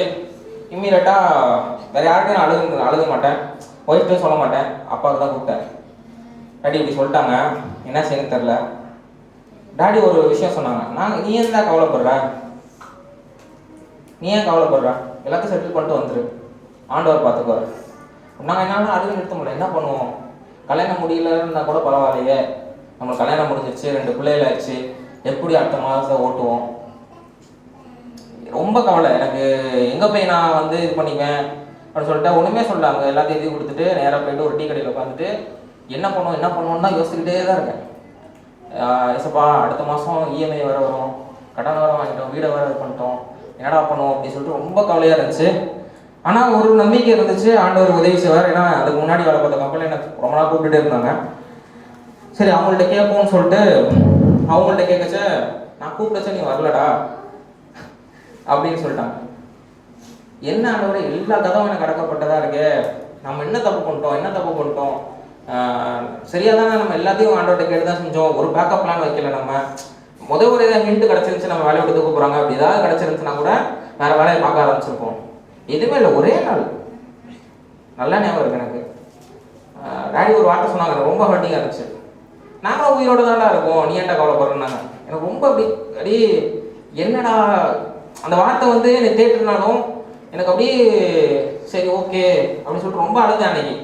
எங்கே போயிடணும்னு சொல்லிட்டு அன்னைக்கு ஈவினிங் பார்த்தீங்கன்னா எனக்கு மத்தியானமே எல்லாம் ஆஃப்டர்நூன் போல எல்லாம் முடிஞ்சிச்சு. ஈவினிங் ஒரு 8 மணிக்கு தான் வீட்டுக்கு போனேன். மனைவிட்ட சொன்னேன், இந்த மாதிரி ஆயிடுச்சு, ஆனால் கவலைப்படாதா, பார்த்துக்கலாம், ஆண்டவர் நடத்துவார். அவ்வளோ என்ன ரொம்ப ப்ரேயர் பண்ணா அன்னைக்கு. என்ன பண்ண தெரியல, கரெக்டாக ஒரு மாதம் ஆச்சு. எனக்கு திருப்பி அந்த கம்பெனிலேருந்து திருப்பி என்னை கூப்பிட்டு நான் விட்ட கம்பெனியில் அதுக்கு முந்தின கம்பெனியில் கூப்பிட்டாங்க. வந்து பாரு என்ன அப்படின்னாங்க. நான் ஆக்சுவலாக இங்கே வந்துட்டு அங்கே போனேன். கொஞ்சம் வந்து பாருன்னாங்க. இமீடியட்டாக என்ன சொன்னாங்க, வேணா வந்து ஜாயின் பண்ணால் என் கூட 20 வருஷமாக கூட இருக்கும், நடுவில் விட்டுட்டு போகக்கூடாது, எனக்கு இந்த கமிட்மெண்ட் கொடு அப்படின்னா. நான் அந்த கம்பெனியை விட்டுட்டு வந்த காரணம் வந்து எனக்கு எல்லாமே இருந்துச்சு, வேலைலாம் அவ்வளோவே கிடையாது, எதுவும் கற்றுக்க முடியாது, பெரிய கம்பெனி, ஒரு இடத்துல உட்காரணும். எனக்கு என்னைய பொறுத்தவரை ஒரே வேலையை நான் செய்ய மாட்டேன், கற்றுக்கணும், புதுசாக என்ன கற்றுக்குறேன், என்னோட வளர்ச்சி என்ன அப்படிதான் யோசிப்பேன். அவங்க சொல்கிற வேலையை செஞ்சுட்டு போகணும், அந்த மாதிரி தான் இருந்துச்சு. ஆனால் கவர்மெண்ட் வேலை மாதிரி நினச்ச கரெக்டாக சம்பளம் வந்துடும், லீவ் கிடைக்கும், எல்லாமே இருந்துச்சு. ஆனால் நான் விட்டுட்டு வந்த காரணம் தான் என்னோட பர்சனல் க்ரோத், இதெல்லாம் நினச்சி தான் விட்டு வந்தேன். நான் ஆண்டவர்கிட்ட கேட்டேன், திருப்பி போக மாட்டேன். நான் கேட்கும்போது அவங்க கொடுக்கல. திருப்பி அவங்க கூப்பிட்டு ஒரு டிமாண்ட் வச்சு கொடுக்குறாங்க. அப்புறம் பார்த்தா மம்மிக்கு வந்து அடிபட்டுருச்சு. எனக்கு பயங்கரமான வருத்தம். ஒரு ஆம்பளை பையனாக இருக்கும், என்னடா பண்ணோம் நம்ம குடும்பத்துக்கு அப்படின்னு சொல்லிட்டு சரி கிளம்புவோம். ஆக்சுவலாக அடுத்த வாரம் நாங்கள் கிளம்புற மாதிரி இருந்துச்சு. அதுக்கு அடுத்த வாரம் ஆக்சிடென்ட் அதுக்கு முன்னாடி அடுத்த வாரம் நாங்கள் கிளம்புவோம்னு சொல்லி தான் காரெல்லாம் சர்வீஸ் கொடுத்து சரி பிள்ளைங்களுக்கு அப்போ லீவ் ஆரம்பிக்குது, எங்கள் குழந்தை இருப்போம் அப்படி சொல்லிட்டு நிறைய இன்டர்வியூ வருது. கடைசியில் வந்து ஒரே விஷயம் கேட்குறாங்க, ஏன் உங்கள் கம்பெனி விட்டு அனுப்பிச்சாங்க? ஏன் எனக்கும் தெரியாது பதில். ஏன் உனக்கு கம்பெனி விட்டு அனுப்பிச்சாங்க? ஏன் நீ வேலை தேடாமல் இருந்த? ஏன் இந்த பிரேக்? இதே ஒரே கேள்வி எனக்கு குத்திக்கிட்டே இருந்துச்சு. இந்த கேள்வி என்னடா பண்ண இவர்கிட்டே சொல்லிட்டு நான் நேராக போயிட்டு அந்த எம்கிட்ட நான் என்னன்னு பதில் சொல்ல, நீ இப்படி என்ன அனுப்பிச்சிட்டீங்க. திரும்பி அவர் நல்ல ஃப்ரெண்டு தான், க்ளோஸ் ஃப்ரெண்டு. நான் தான் கேட்டேன், ஒன்றும் இல்லைடா நீ கிடச்சிரும், நல்ல வேலைக்கு போவா, கவலைப்படாத, நீ ஏச நம்புறல நம்பு அப்படின்ட்டார். அவ்வளோதான் சொன்னார். ஏன்னா அவராலே முடியாது எனக்கு தக்க வைக்கிறதுக்கு. ஏன்னா 2 பார்ட்னர்ஸு ப்ளஸ் மேனேஜ்மெண்ட்டு நிறைய மாறினதுனால அவரால் எனக்காட்ட பேச முடியல. அவர் அதான் சொன்னார். இப்போதே லாஸ்ட் மெசேஜ் அவர்கிட்ட போன வாரம் வந்துச்சு, உன்னை ரொம்ப மிஸ் பண்ணுறேன், பக்கத்தில் இருக்கிறது நிறைய விஷயத்தில் நான் மிஸ் பண்ணுறேன் அப்படின்னு சொல்லி மெசேஜ் அனுப்பிச்சார். இத்தனைக்கும் எம்டி நான் அன்றைக்கி சாட்சி சொன்னேன்ல, அவர் தான் அவனை மிஸ் பண்ணுறேன்டா அப்படின்னாரு. அதெல்லாம் இது பண்ணாலும் என்னடா பண்ணுறதுன்னு கடைசியில் என்னோட முயற்சி என்னோட இதாக பண்ணுவோம். ஆண்டவர்கிட்ட கேட்கலையோ, நிறைய விஷயங்கள் ஆண்டவர்கிட்ட கேட்கல, நிறைய ஆண்டவர் என்னை உணர்த்தினார், நிறைய வந்து இது பண்ணார். ஒரு விஷயம் எனக்கு ரொம்ப இதாகிடுச்சு. இந்த கம்பெனி போகிறது தான் லாஸ்ட் டைம் வந்து பழைய கம்பெனி தான். அது போகும்போது தான் சண்டே வேலை வச்சாங்கன்னு சொல்லிட்டு இந்த கம்பெனி விட்டு வெளியே வந்தேன். திருப்பி கூப்பிட்டாங்கன்னு சொல்லி போனேன். ஸோ அது என்னோட மிஸ்டேக் தான், நான் உணர்ந்தேன் அது. அதே மாதிரி இந்த கம்பெனி போகிறது தான் நாங்கள் வந்து குழந்தை பிறந்துச்சு, ஜெரமியா பிறந்தான். நாங்கள் வந்து அந்த சண்டே கிளாஸ் மினிஸ்ட்ரிலேருந்து வெளியே வர ஆரம்பித்தோம். திருப்பி இதே மாதிரி என்னாச்சுன்னா சூழ்நிலை சண்டேயும் திருப்பி ஆரம்பித்தாங்க. நான் அதை ஸ்டாப் பண்ணி சண்டே வேலை பார்க்காம இருந்தாலும் மண்டே எங்களெல்லாம் முடிக்க முடியும்னு சொல்லிட்டு இதுவரையும் அவங்க ஹிஸ்ட்ரியில் இல்லாத 94% ஆஃப் டிஸ்பேட்ச் அச்சீவ் பண்ணோம். இப்போ வரையும் திருப்பி அவங்க கொண்டு வர ரொம்ப ஸ்ட்ரகிள் பண்ணுறாங்க. சொன்னாங்க அங்கே இருக்கவங்களாம் சொன்னாங்க ஸ்ட்ரகிள் பண்ணுறோம் அப்படின்னு சொல்லி சொன்னாங்க. ஸோ ஆண்டவரை மீறி நான் சில விஷயங்கள் செஞ்சுக்கணும், என்னோட சுயம் வந்து இந்த இடத்துல வெளிப்பட்டுருச்சோ. சண்டே வந்து நான் பண்ணக்கூடாதுன்னு நினச்சேன், பண்ணல. ஸோ ஒரு சுச்சுவேஷனில் என்னை ஃபோர்ஸ் பண்ணாங்க, நீங்கள் நடத்திக்கங்க இப்படி ஒரு வார்த்தை சொல்லிட்டேன். நான் வரமாட்டேன், நீங்கள் நடத்திக்கங்க அப்படின்னு ஒரு வார்த்தை சொல்லிட்டேன். ஸோ இதெல்லாம் நான் தப்பு செஞ்சுட்டோம்னா நிறைய விஷயங்களும் வந்து இதாக இருந்துச்சு. இந்த வசனம் மூலமாக என்ன பேசினார் ஆண்டவர்னா, இதுக்கு முன்னாடி வசனம் 12:1 வாசிங்களேன். ஆதியாகமம் 12:1.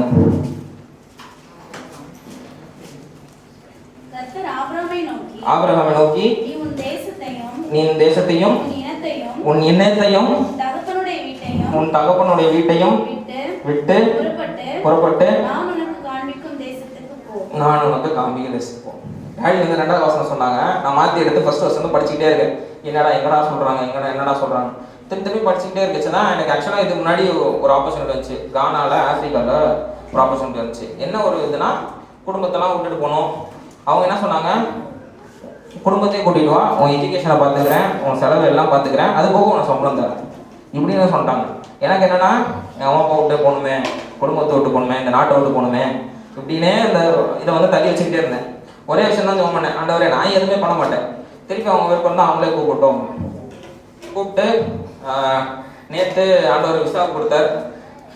செவ்வாய்க்கிழமை கிளம்பணும்னு சொல்லிட்டாங்க. எனக்கு ரொம்ப கஷ்டமாக இருந்துச்சு. என்னடா டக்குன்னு என்ன நடக்குது, எனக்கு அந்த விஷயம் நடக்கிற வரையும் எனக்கு தெரில. ஆனால் அது சொன்னதுக்கப்புறம் இதுவரையும் நான் நடக்காத இன்டர்வியூ நடந்துச்சு. எனக்கு இன்டர்வியூ ஆரம்பிச்சு ப்ரேயர் பண்ணாங்க. இன்டர்வியூ ஆரம்பிச்சு ப்ரேயரோட தான் முடித்தாங்க. அந்த ஆஃபர் லெட்டர்லேயே பார்த்தீங்கன்னா அவங்களோட டைமிங் வந்து 8:30க்கு ஜபத்தோடு தான் ஆரம்பிப்போம் அப்படின்னு சொல்லி ஆஃபர் லெட்டர்லேயே போட்டுருக்கு. ஸோ நான் ரொம்ப பண்ணேன் என்னன்னா, உங்களோட விருப்பம் இருந்தால் என்ன ஒரு கிறிஸ்டின் இதில் டேடி, அதெல்லாம் நான் அடிக்கடி சொல்லுவேன், டேடியோட கம்பெனியில் சேர்ந்தால் அவங்க கிறிஸ்டின் கம்பெனி தானே, சரி அட்லீஸ்ட் வந்து ஆண்டவருக்குள்ள நம்ம வளருவோம், இது பண்ணுவோம், இங்கே இருப்போம் ஊரில். நான் நிறைய பிளான் வச்சுருந்தேன். நான் டெய்லி பிளான் வந்து என் மனைவி கிட்ட அடிக்கடி சொல்லுவேன், பேசாமல் ஒரு 5 மாடு ஒரு 20 ஆடு வாங்கிட்டு இங்கே ஒரு சூப்பர் மார்க்கெட் மாதிரி இதை ஓப்பன் பண்ணிட்டு ஏதாவது பண்ணுவோம்ப்பா, இந்த இடம் இருக்குப்பா, நம்ம இடத்துல வாங்கி இது பண்ணுவோம், இப்படிலாம் நிறைய பிளான். அதெல்லாம் என்னோட முயற்சி. ஆனால் ஆண்டவரோட திட்டத்தை பார்த்தீங்கன்னா என்ன வச்சுருந்தாரு, நான் உனக்கு காமிக்கிறேன். எண்ணத்தெல்லாம் போட்டிருக்காரு, எண்ணத்தை விட்டு என்னென்ன வந்திருக்கு, தேசத்தையும் விட்டு இனத்தையும், தேசத்தை கூட சொல்லிட்டாரு.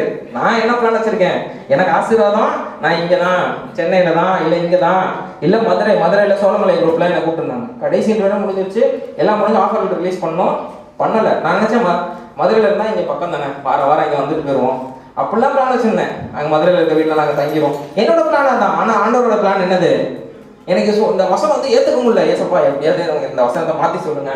இப்படிதான் நான் மனைவி ப்ரேயர் பண்ணிட்டே தான் இருக்கா, ஆண்டவர் தடையை உண்டாக்கிடணும், ஆண்டவரே அவங்க பேரக்கூடாது, தடையை உண்டாக்கணும். அவங்க கால் பண்ணி விசாரிச்சோன்னா மூஞ்ச மாறிடுச்சு, என்னடா அனுப்பிச்சிட்டாங்களே, என்னப்பா ஏசப்பா விட்டுட்டு போறாங்களே அப்படின்ற மாதிரி இருக்கு. எல்லாம் கஷ்டமா தானே இருக்கும், எனக்கும் தான் கஷ்டம். பிள்ளைங்க விட்டுட்டு ஒரு 6 மாசம் இருக்கு, அதுக்கப்புறம் வேணா கூப்பிட்டுக்கலாம், என்ன பண்ணலாம்.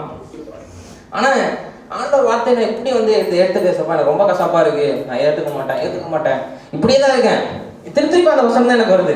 அடுத்த நாள் நாங்கள் அன்னைக்கு முடிச்சுட்டு அடுத்த நாள் வந்து மார்னிங் ப்ரேயர்ல அவர்கிட்ட சொன்னேன், திருப்பி அந்த அதிகாரத்தை வாசி அப்படின்னு சொன்னேன். அவன் திருப்பி வாசிட்டா, திருப்பி அதே தான் ஆபரகம் எப்படி நடத்தினார் ஆண்டவர்னு சொல்லியிருக்கு.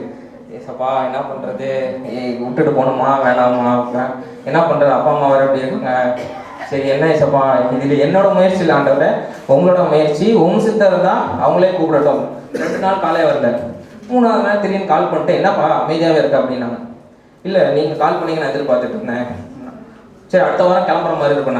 நான் நினச்சேன் சரி ஓகே அடுத்த வாரம் இந்த மாதம் எண்டாயிரும் அப்படின்னு யோசித்தேன். நேற்று கால் பண்ணி சும்மா நார்மலாக பேசினாங்க, தம்பி இந்த கால் வந்து உங்கள் விசா கார்டு தான், விசா வந்துருச்சு, நீ டியூஸ்டே கிளம்பணும் அப்படின்ட்டாங்க. எனக்கு கிளம்பணும்னு சொன்னோன்னே கண்ணில் தண்ணி ஊற்றுது. என்னால் என்ன செய்யறது, அடைக்க வச்சுட்டு சரி ஓகே அப்படின்னு சொல்லிட்டு திருப்பி நான் எதிர்பார்க்கலாம் அவங்க ப்ரேயர் பண்ணுவாங்கன்னு. சரி let's close with this prayer அப்படின்னாங்க.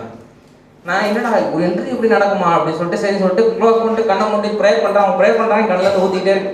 சரி ஓகே ஏசப்பா கஷ்டமாக தான் இருக்கு ஆண்டவரே, நம்ம யாருக்கு அழுவேன் உங்ககிட்ட தான் அழுகணும், நீங்கள் நடத்துறீங்கன்னா நான் போகிறேன் ஆண்டவரே, இவ்வளோ தான் சொன்னேன். நீங்கள் நடத்துறீங்கன்னா எனக்கு கண்டிப்பாக அங்கே நிறைய பிரச்சனைகள் இருக்குது, அவங்க சொன்னாங்க அதெல்லாம் இந்த பிரச்சனைகள் வரும்போது நீ ஆயத்தத்தோடு தான் வரணும். அதுக்காண்டி தான் நான் சொல்கிறேன், வந்த பிறகு இங்கே வந்து யோசிக்கக்கூடாது என்னடா இப்படி இருக்குன்னு.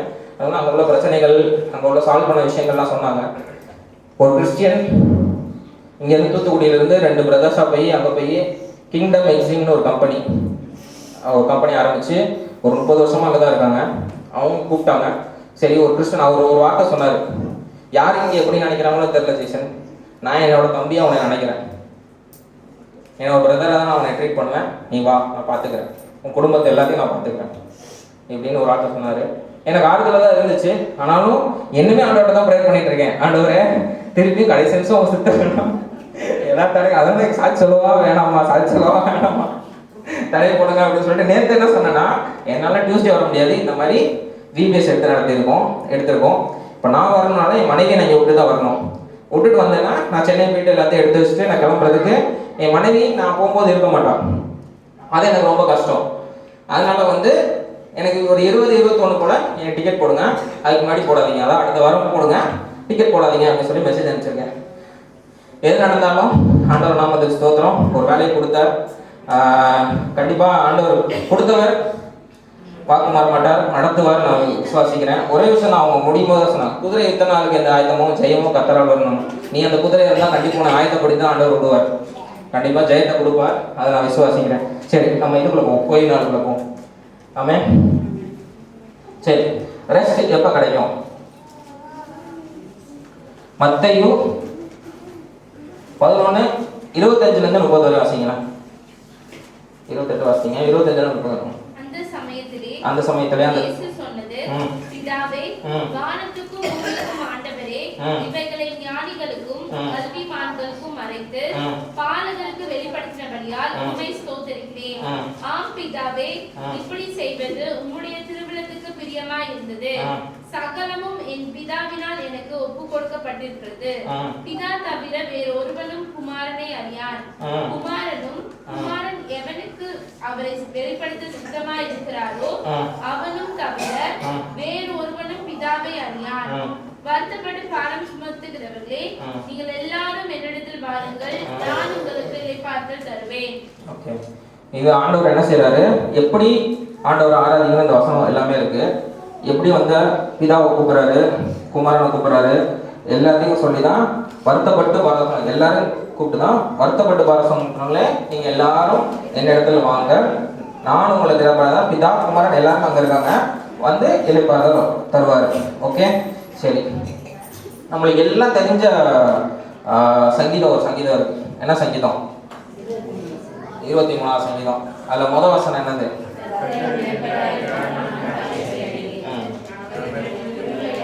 சரி, முதல் வசனம் அதுதான்.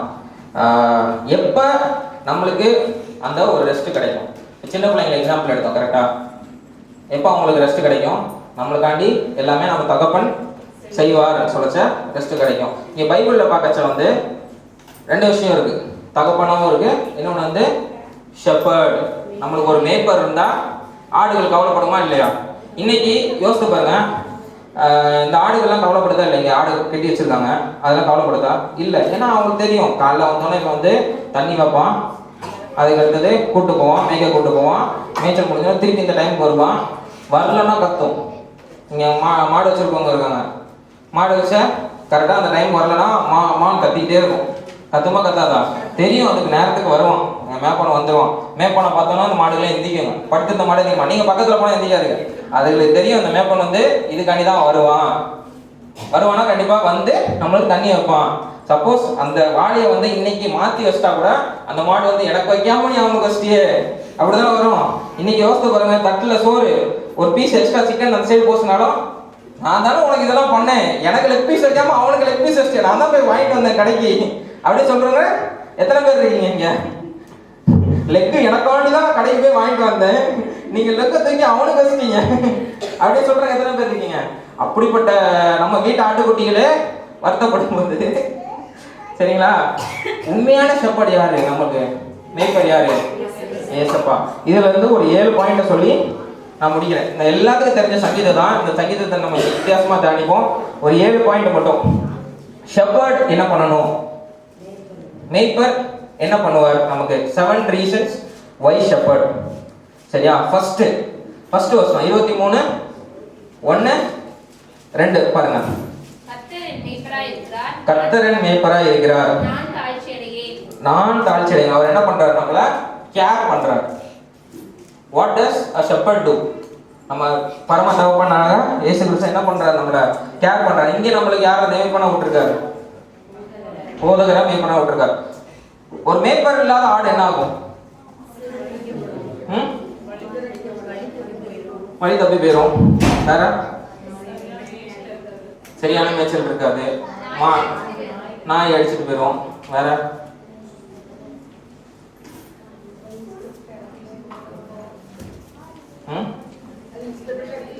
இஷ்டப்பட்டு எங்கனாலும் போகும், எங்கனாலும் மேயும். ஆனால் சில ஆடுகளை பார்த்து நம்ம என்ன சொல்லுவோம்?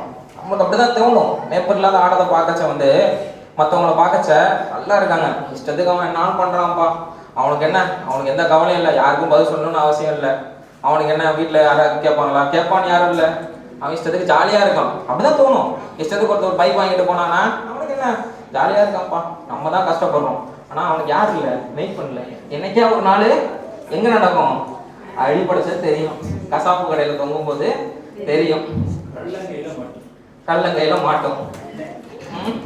இல்லை நாய்கிட்ட கடி வாங்கச்ச உதவாங்கச்ச தெரியும், அது ஈஸியாக தான் தெரியும். நம்ம பார்க்கச்சல தெரியும், கொளுத்த ஆடு போல தெரியும், கொளுத்த ஆடு போல தெரியும். நமக்கு நிறைய பேர் நம்ம என்ன கம்பேர் பண்ணுவோம், நானுக்குள்ள வந்ததுனால தானே. மேய்ப்பண்ணு இல்லாமல் அவங்ககிட்ட ஜாலியாக இருக்கவங்களாம் என்ன பண்ணுறாங்க? ஜாலியாக தான் இருக்காங்க, சம்பாதிக்காங்க, என்ன பண்ணுறாங்க? மேய்ப்பண்ணு இல்லை, சொல்கிறதுக்கு பேசுகிற ஆள் இல்லை. யார் வந்து தன் பிள்ளையை வந்து கண்டிப்பா இப்போ என் பிள்ளையை வந்து வேற யாரும் அடிச்சா நான் என்ன செய்வேன்? எனக்கு வருத்தமாக இருக்கும். கரெக்டு தானே? இப்போ எடுத்துக்கோங்க, ஜெனிஃபா, நான் எக்ஸாம்பிள் சொல்கிறேன். திடீர்னு ஆயிரம் போய் டவுன் அடிச்சிட்டேன் அப்படின்னா என்ன நினைப்பா? ஜெனிஃபா அண்ணனா இருந்தாலும் எதுக்கு என் பையனை அடிச்சிட்டாலே இப்படிதானே நினைப்பா.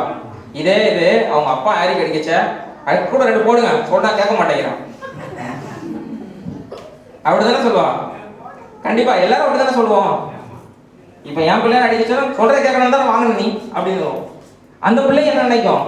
எங்க அப்பா தானே அடிச்சாரு, அண்டை கேளுங்க, நான் அடிச்சேன்னு அடுத்த நிமிஷம் கேட்பேன், டாடி அடிச்சேன்டா, எதுக்குடா அடிச்சேன்னு கேட்பேன். இம்மீடியட்டா தான் கேட்பேன், எதுக்குடா அவனை அடிச்சேன்? அவனுக்கு தெரியும் நான் எதுக்காண்டி அடிச்சேன், எதுக்காண்டி இது பண்ணேன் அப்படின்னு சொல்லிட்டு. டாடி திட்டேன்னா எதுக்காண்டி திட்டினேன்னு சொல்லி கேட்டா அவனுக்கு புரியும். ஸோ எங்க அப்பா என்னை அடிக்காரு, ஆனால் பரவாயில்ல, எங்க அப்பா தான் என்ன அடிக்கிறேன். இதே இது வேற யாரும் அடிச்சிட்டானா போயிட்டு என்ன செய்வாங்க?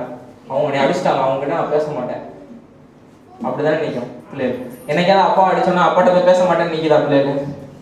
இல்லை, அதான் ஒரு அப்பாவோட பாசம். அப்ப யாரு மெய்ப்பறது? யாரு மெய்ப்பர்? கண்டிக்க தான் செய்வார். கண்டிப்பா கண்டிக்க மாட்டாரா? சரிங்களா? ஃபர்ஸ்ட் வசனம், he cares for you. கர்த்தர் என் மேய்ப்பரா இருக்கிறார், நான் தாழ்ச்சி அடையேன். தாழ்ச்சி அடையேன்னா என்னது? நான் எதை கொடுத்து ஏங்க மாட்டேன், அவர் என்ன எல்லாம் பார்த்துக்குவார். கேர்ஸ். அவர் கேருக்கு இங்கிலீஷ்ல என்னது? தமிழ்ல என்னது? பாதுகாப்பரா இருக்காரு. உங்களுக்கு எல்லாமே பார்த்துக்குவார் அவர், பொறுப்பெடுத்துக் கொள்வார். ஒரு மேய்ப்பன் வந்து ஆடை வந்து எப்படி பொறுப்பெடுத்துக் கொள்கிறானோ, அந்த ஆடுக்கு என்ன ஒண்ணு, ஒரு மாடு உடம்பு சரியில்லை, இமீடியட்டா என்ன செய்யுது? அது ஒண்ணு சோகமா இருந்தா என்ன செய்யுது? இமீடியட்டா அது ஒரு சிக்னல் கொடுக்குது. உடனே என்ன செய்யறாங்க? டாக்டரை கூப்பிட்டு அதை எப்படியா காப்பாத்துன்னு நினைக்கிறாங்களா இல்லையா? அதே மாதிரிதான் ஒரு மேய்ப்பன் உங்களுக்கு என்னன்னோ அது இமீடியட்டா கேர் பண்ணுவார். உங்களுக்கு இன்னைக்கு தண்ணி வைக்கணுமா, தாக்கமா இருந்தா தண்ணி இருக்கா, சாப்பாடு வைக்கணுமா, ஒரு மேய்ப்பன் என்ன பண்றாரோ அதை பண்றாரு. ரெண்டாவது விஷயம், he comforts. 23:3 பாருங்க. அவர் என் ஆத்துமாவை தேற்றி தம்முடைய நாமத்தின் நிமித்தம் என்னை நீதியின் பாதைகளில் நடத்துகிறார். நீதியின் பாதைகளை நடத்துகிறார். அவர் ஆத்துமாவை தேற்றுகிறார். தேற்றுகிறார்னா என்னது? திடீர்னு ஒரு மாடுக்கு வந்து வலி வந்துருச்சு, இப்ப பிரசவ வலி வந்துருச்சு வச்சுக்கோங்களேன். என்ன செய்யறாங்க?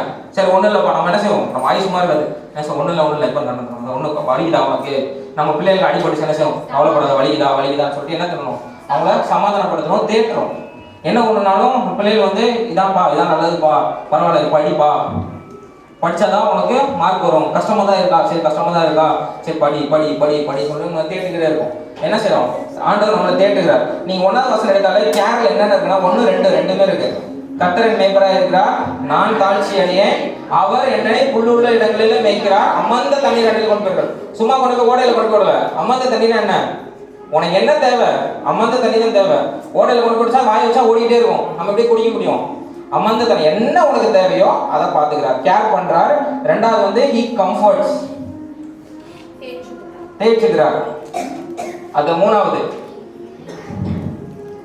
23:4 நான் மரணத்தின் பள்ளத்தாக்கில் நடந்தாலும் பொல்லாப்புக்கு பயப்படேன், தேவரீர் என்னோடு கூட இருக்கிறீர். தேவரீர் he is a companion, கூடவே இருக்கிறார். கம்பெனியன் யாரு? தேவரீர் மரண இருள் பள்ளத்தாக்கில் நடந்தாலும், என்ன வந்தாலும், மரண இருள் என்னது, உனக்கு சாவே நேரிட்டாலும் கடைசி நிமிஷம் என் கூட இருக்கச்சா எப்படி இருக்கும்? யோசிச்சு பாருங்க. இந்த ஒய்ஃப் வந்து பிரசவ வார்டில் சேர்க்கச்ச என்னை கூட விட்டாங்க 2 வாட்டி. என்ன தான் அதே ஹாஸ்பிட்டல் தான் வேணும் கூட தான் செஞ்சா, அதே ஹாஸ்பிட்டலில் கொண்டு போறச்ச. ஏன்னா அந்த ஹாஸ்பிட்டலில் மட்டும் தான் என்ன செய்வாங்க, பிரசவம் வரைச்சா கூட ஹாஸ்பிட்டலையும் கொண்டுருவாங்க. அடி மிதி உத எல்லாம் நம்ம தான் வாங்கணும், திட்டுனாலும் ஒன்னாதான் சொல்லி வரணும். அதனால கூட விட்டுருவாங்க, பார்க்கட்டும் வழியை தெரியட்டும் அப்படி சொல்லி விட்டுருவாங்க. அதே மாதிரி குழந்தை பிறக்கிறதுக்கு முன்னாடி அவன் மூஞ்சிக்கு நேரம் என் மூஞ்சி வச்சு பிடிச்சிக்கணும் அவளை. டாக்டர் அவள்கிட்ட சொல்ல மாட்டாங்க, ஏன்ட்ட சொல்லுவாங்க, நீ என்னடா பார்த்துக்கிட்டு இருக்கு பாரு மூஞ்ச பண்றாங்க. நம்ம அவளை பார்த்து அழுகுவான், கஷ்டப்படுறாளுன்னு சொல்லவா, அந்த நிலைமை தான். அப்போ ஒருத்தர் கூட இருக்கும்போது அவ்வளோ கஷ்ட நேரத்துல கூட இருக்கும்போது எவ்வளோ கம்ஃபர்டா இருக்கும். என் கூடயே இருந்தார் என் கணவர். பிரசவ வலி சும்மா சொல்லுவோம், பிரசவ வலின்னு என்ன வருதுன்னு, ஆனா கூட இருந்த பட்சத்துல தெரியும், சரியா? அப்ப அந்த வழியிலயும் கூட இருக்கச்சா எவ்வளவு கம்ஃபர்டா இருந்துச்சு. அதே மாதிரி தான் அவர் என்ன செய்யறாரு, he is a comforter. சரிங்களா? மரண இருள் வந்தாலும் பொல்லாப்புக்கு பயப்பட தேவரீர் என் கூடயே இருக்கிறீர். அடுத்தது ரொம்ப முக்கியமான வசனம் 23:4 என்ன போட்டிருக்கு? அவரோட கோலும் ரொம்ப கசப்பா இருக்கும். இங்க உள்ள மேப்பர் சொல்லச்சே நம்மளுக்கு கசப்பா இருக்கு இல்லையா? கோலும் தடினா என்னது? கம்பு இல்லையா? 2 வளாசு நீ தப்பு செஞ்சுட்ட, உனக்கு 2 வாட்டி கம்பு டும்னு அடி நான்லாம் வாங்கியிருக்கேன். நான் வந்து கொழுந்து படிக்கிற சொல்லி வாங்கினேன். எங்க வீட்டுல இதெல்லாம் பெருசா இருக்கு. மதுரை வீட்டுல பாத்தீங்கன்னா 2 டைல்ஸ் இதுல நிக்கணும். இந்த டைல்ஸ் விட்டு இப்படி கால் எடுத்தா காலில் விடும், அடி வாங்கச்ச. ஓடுறியா நீ நான் அடிக்கும் போது அப்படின்னு. இதுல எங்க அம்மா தடுக்க வந்தா எங்க அம்மாக்கு 2 அடி. எங்க அப்பா நீங்க பாக்குறதெல்லாம் ஒரு 50%. டக்குனு பெல்ட் அடிப்பாங்க, டக்குனு உருவாங்க, அடி விடும். இந்த பயத்துல தான் நாங்க வளர்ந்தோம். இப்பெல்லாம் எங்க பிள்ளைகள் அடிக்கிறதுக்கு என் முன்னாடியே வந்துடுறான், அடிக்கிறீங்க பாவுடா அப்படின்னு வந்துடுறான். அந்த மாதிரி எனக்கு சொல்ல ஆள் இல்லையே. ஒரு ஹிண்ட் கிடைச்சாலே அப்போ ஒன்று அடிக்க போறாரு, ஓடு ஓடு ஓடு அப்படின்றாங்க. அப்படிதான் நடக்குது. அப்போ ஒன்று அடிக்க வர்றா, ஓடிடுறான். ஆனா அப்பெல்லாம் என்ன, அடி வாங்கினாதான் திருந்துவான். அடி வாங்க அப்படின்னு சொல்லி அடி வாங்கினதுக்கு அப்புறம் மனசு இறங்கிடும் அம்மாவுக்கு, ஐயோ இவ்வளோ அடி வாங்கிட்டானே போதும். ஆனால் அப்பா அதுக்கப்புறம் அதோட வழி என்ன தெரியுமா, அடி வாங்கினதுக்கப்புறம் எண்ணெய் எடுத்துட்டு வந்து எங்கள் அப்பா வந்து அந்த காயங்கள்லாம் தொடங்காது வழி வழியாக இருக்கும். அதுதான் உண்மையான பாசம். அடி கொடுத்தா தான் திருந்துவான். திருந்ததுக்கப்புறமா நான் பிள்ளைய அடிச்சிட்டேனே போதும். எனக்கும் சில நேரம் அடிச்சப்படும், எல்லா அம்மாவுக்கும் தாய்க்கு தவப்பனுக்கும் அடிச்சப்படும் ஒருத்தரும் சார் தேவையில்லாம கோவப்பட்டோமோ, தேவையில்லாம அடிச்சிட்டோம், பிள்ளை மேலே கோவப்பட்டு அடிச்சிட்டோமோ அப்படின்னு சொல்லியிருக்கோம். ஆனால் அந்த வலி எப்போ தெரியுமா உண்மையான வலி, அவனுக்கும் அந்த வலின்னு நடந்தா நான் அப்போதான் அடிச்சதுக்கப்புறம் நான் என்ன செய்வேன், டாடி உன்னை எதுக்காண்டி அடிச்சுன்னு தெரியுமாடா அப்படின்னு கேட்பேன். அப்போதான் அவனுக்கு தெரியும் என்னது நல்வழிப்படுத்த நம்ம அப்பா நம்மளை கோலும் தடியும் மூலமா நம்மளை தேற்றுக்கிறார் அப்படின்னு சொல்றோம். ஸோ இனிமேல் இங்க இருந்து கோல் வந்தாலும் சரி தடி வந்தாலும் சரி, என் மேப்பன் என்னை அடிக்க எனக்கு அவருக்கு உரிமை உண்டு அப்படின்னு எடுத்துக்கிட்டா அது நம்மளை நல்வழியில தேற்றுற மாதிரி நடத்துவார். இல்ல அடிக்கிறாரு அப்படின்னு சொல்லி நினைச்சீங்கன்னா எப்படி ஆவத்துட்டு ஆடு மாதிரி இந்த மந்தையில் இல்லாம வெளியே போனீங்கன்னா அந்த மண்டையில் என்ன நடக்கும், மந்தையில் சேர்ந்தா சரி மேபி அவ்வளோ நடக்கும், சேரலாம்னா அவ்வளோதான். நாய் கடிச்சிட்டு போதோ ஆடு கடிச்சிட்டு போதோ கல்லன் கொண்டு போறோம்னா அப்பா சொன்ன மாதிரி கல்லன் கொண்டு போறோமோ எப்படியும் கொண்டு போயிடுவான். So he is a companion வந்து தேர்ட் பாயிண்ட். ஃபோர்த் பாயிண்ட் கோலும் தடியும் தெரிச ஹீ இஸ் அ கரெக்டர், நம்மளை கரெக்ட் பண்ற நல் வழியில் நடத்துறார். சரியா? அடுத்தது அஞ்சாவது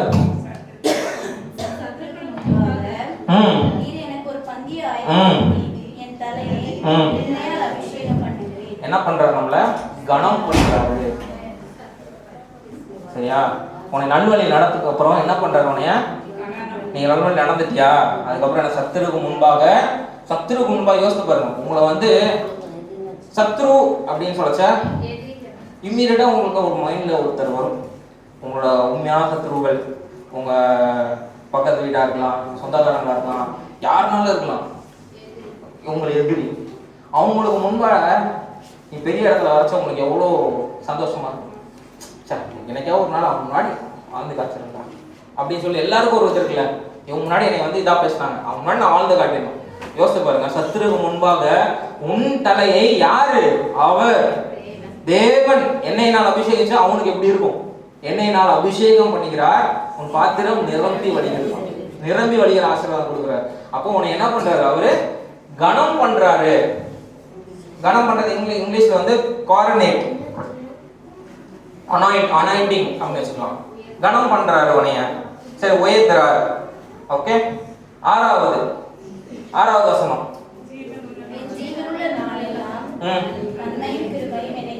ஜீவன நாளெல்லாம் என்ன ஆகுமா,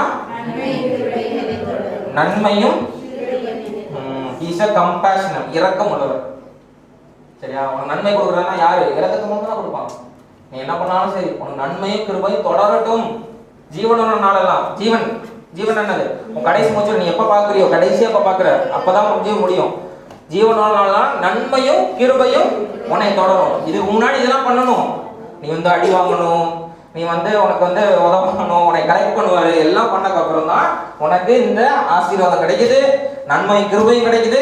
நம்ம என்ன செஞ்சிடறோம், இமீடியட்டா நம்ம நடுவில் பூந்துக்குவோம். என்ன செய்வோம், 23:5 எடுத்துக்குவோம். என்ன செய்வோம், சத்துருக்கு முன்பாக ஆண்டவர் வந்து என்னையே அபிஷேகம் பண்ணுவான்னு சொல்லியிருக்காரு. அது மட்டும் நம்ம வாழ்ந்துட்டு இருக்கோம். ஆனா அதுக்கு முந்தின வசனம் இருக்கு, கோலும் தடியும் உன்னை தேட்டணும். தேட்டினதுக்கு அப்புறம் தான் உனக்கு என்ன நடக்கும், உனக்கு வந்து ஆசீர்வாதம் கொடுப்பாரு.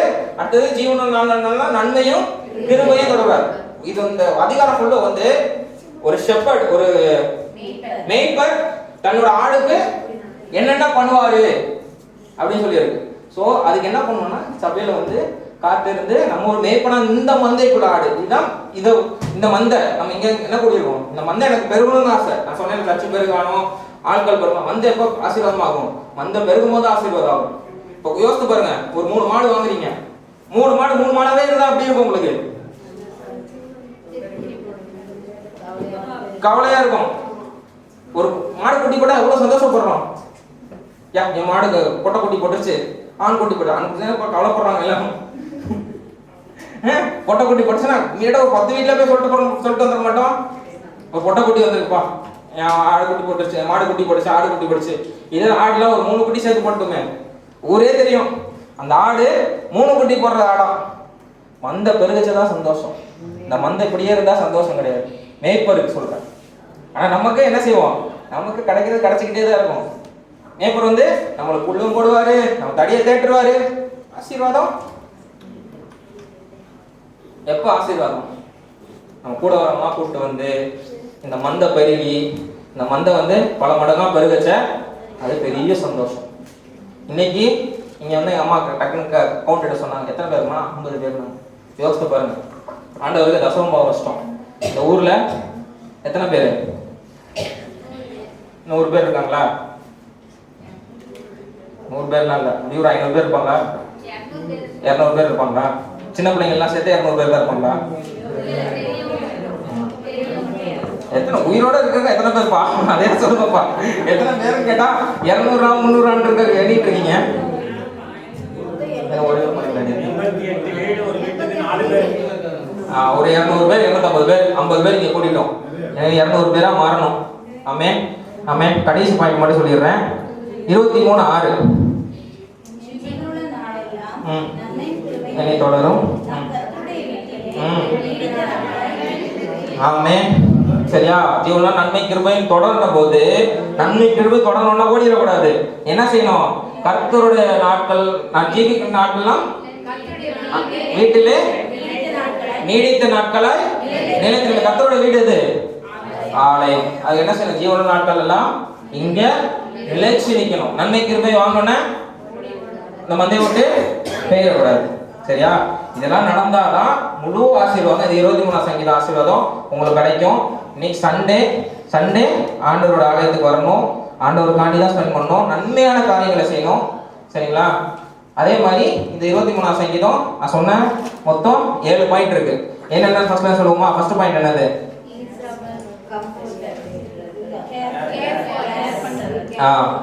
He care for us. Second,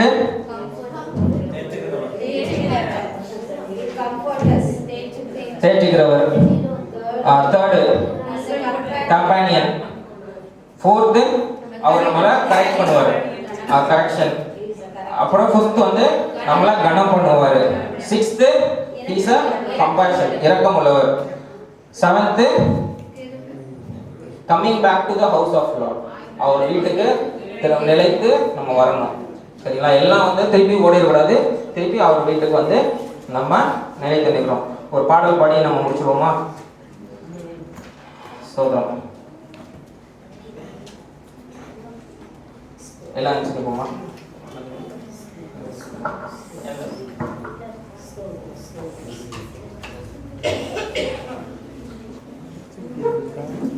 ஒரு தாய்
எப்போ சொல்கிறாங்கன்னு தெரில, எல்லாத்தையும் பார்த்துட்டு சொல்லிட்டு தான் போகணும்.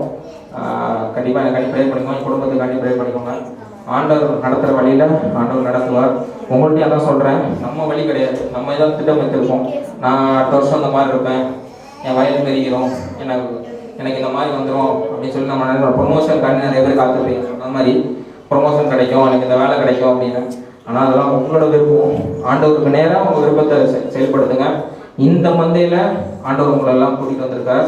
இந்த மந்தை பெருகும்படியாய் என்ன செய்யணும் தான் முக்கியம். இந்த மந்தைக்காண்டி நீங்கள் என்ன செய்றீங்க, ஆண்டவருக்காண்டி நீங்கள் என்ன செய்றீங்க. ஆண்டவர் உங்களை நடத்துவார். அவர் தான் ஷெப்பர்ட், ஹீஸ் த ஷெப்பர்ட். சரிங்களா? அதை மட்டும் நல்லா வச்சுக்கோங்க. அந்த மேய்ப்பர் என்ன சொல்கிறாரோ அதை கேட்டு வழி நடந்தால் உங்களுக்கு இந்த 23வது சங்கீதம் எப்போ பார்க்குறீங்க, டெய்லி வாசிங்க. நான் இப்போ மட்டும் இல்லை, டெய்லி வாசிச்சா இதை தியானிங்க. இந்த பாயிண்ட் சொன்னாரே, எல்லா வசனத்துக்கு நேரம் ஃபர்ஸ்ட் பாயிண்ட் செகண்ட் பாயிண்ட் தான் சொல்லியிருக்கேன். நீங்கள் பார்த்தீங்கன்னா 7 பாயிண்ட்டு சொல்லியிருப்பேன். தயவு செய்து தியானிங்க, அது பிரகாரம் நடங்க. அந்த ஆசீர்வாதங்கள் உங்களுக்கு வரும். Amen. Hallelujah. Praise the Lord. ஜெபமா. ஸ்தோத்திரம். Thank you Lord. கர்த்தர் ஆசீர்வதித்த தேவன். பரமை மேய்ப்பனாக இருக்கிறார். எல்லாத்தையும் மேய்க்கிறார். அதே போல சபைக்கு மேய்ப்பனை கொடுத்திருக்கிறார். கர்த்தருக்கு முன்னால வார்த்தையின்படி தான் அந்த சபை நடக்கிறது. வார்த்தையின்படி தான் தேவன் உங்களை மேய்த்து நடத்துகிறார்.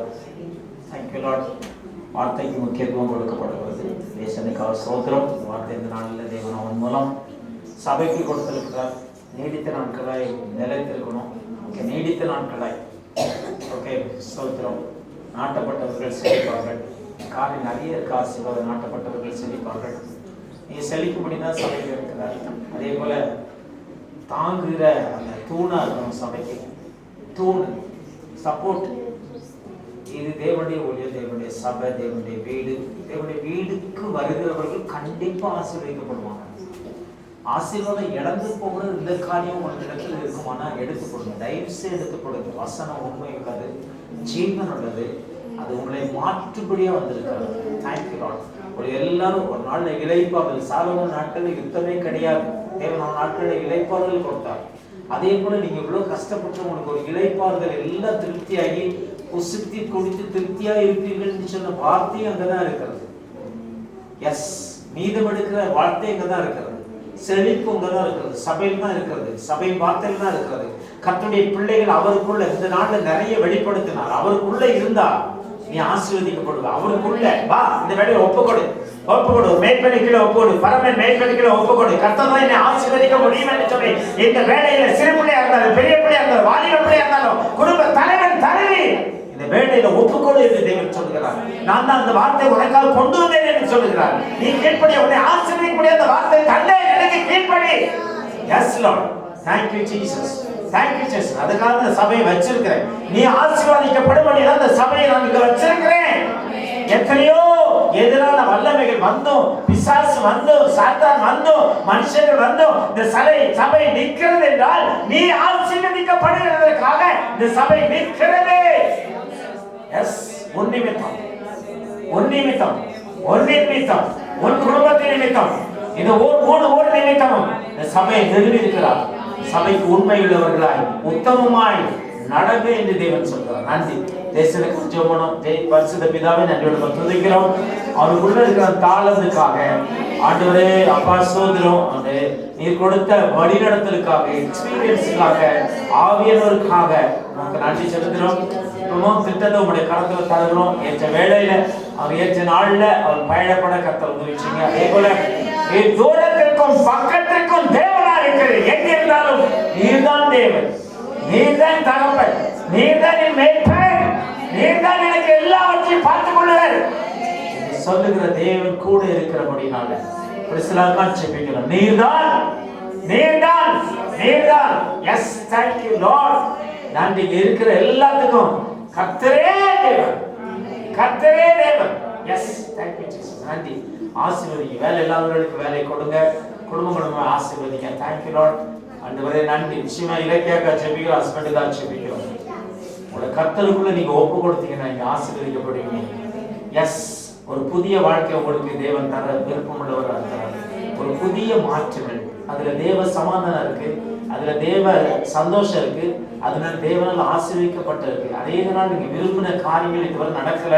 கர்த்தர் சொல்றார், உங்களை முற்றிலுமாய் ஒப்பு கொடுத்து தேவனுக்கு அர்ப்பணித்தா உங்க குடும்பத்தை தேவன் உயர்த்துவார். எல்லாருக்கும் முன்னால, உங்க குடும்பத்துக்கு முன்னால, உங்க நண்பர்களுக்கு முன்னால, உங்க ஃப்ரெண்ட்ஸ்களுக்கு முன்னால உன்னை உயர்த்தி காண்பிப்பேன் என்று சொல்லுகிறார். ஆனா தேவனுக்குள்ள தேவனுக்கு பிடிக்காத வழிகளை விட்டு விட்டு என்ன இருந்தாலும் சரிதான் தேவன் அப்படின்னு சொல்லும் பொழுது உங்களுடைய ஆசீர்வாதத்தை உயர்த்தவர் போதுமானவராக இருக்கிறார். எல்லாத்தையும் ஆசீர்வதிங்க, பேர் ஆசீர்வதிங்க. தீமைகள் சர்ச்சுக்குள்ள குடும்பத்துக்குள்ள வராதபடி, நோய் வராதபடி, பலவீனம் வராதபடி, தீங்கு வராதபடி, தீங்குக்கு விலக்கி காக்கிற தேவன் என்று சொல்லுகிறபடினால இந்த சபையின் குடும்பங்களை தீங்குக்கு விலக்கி காத்துக் கொள்கிறாங்க. மீதம் எடுக்கிறவர்களாய் மாற்றி நன்றி நன்றி நாளுக்கா நன்றி. ஆண்டவரே ஸ்தோத்திரம், ஆசீர்வாதம் நன்றி. இயேசு கிறிஸ்துவின் நாமத்தில் வேண்டிக் கொள்கிறோம் ஜீவன் நடப்பிதாமே. என் ஆத்துமாவே கர்த்தரை ஸ்தோத்திரி, என் முழுவதுமே பரிசுத்த நாமத்தை ஸ்தோத்திரி. என் ஆத்துமாவே கர்த்தரை ஸ்தோத்திரி, கர்த்தர் செய்த சகல உபகாரங்களையும் மறவாதே. ஆமென். கர்த்தராகிய இயேசு கிறிஸ்துவின் கிருபை, பிதாவாகிய தேவனுடைய அன்பும் பரிசுத்த ஆவியானவருடைய அந்நியனைக்கும் இப்பொழுதும் எப்பொழுதும் சதா காலங்களிலும் நாம் அனைவரோடு கூட இருப்பதாக. ஆமென். ஹல்லேலூயா, ஹல்லேலூயா, ஹல்லேலூயா. கர்த்தர் உங்களை ஆசீர்வதிப்பார். பரம மேய்ப்பர் அவர். ஓகே, சபை மேய்ப்பர் போதகர் உங்களுக்கு மேலானவர்களுக்கு கீழ்ப்படிந்தவர்கள். கர்த்தர் உங்களை ஆசீர்வதிப்பார். ஆமென்.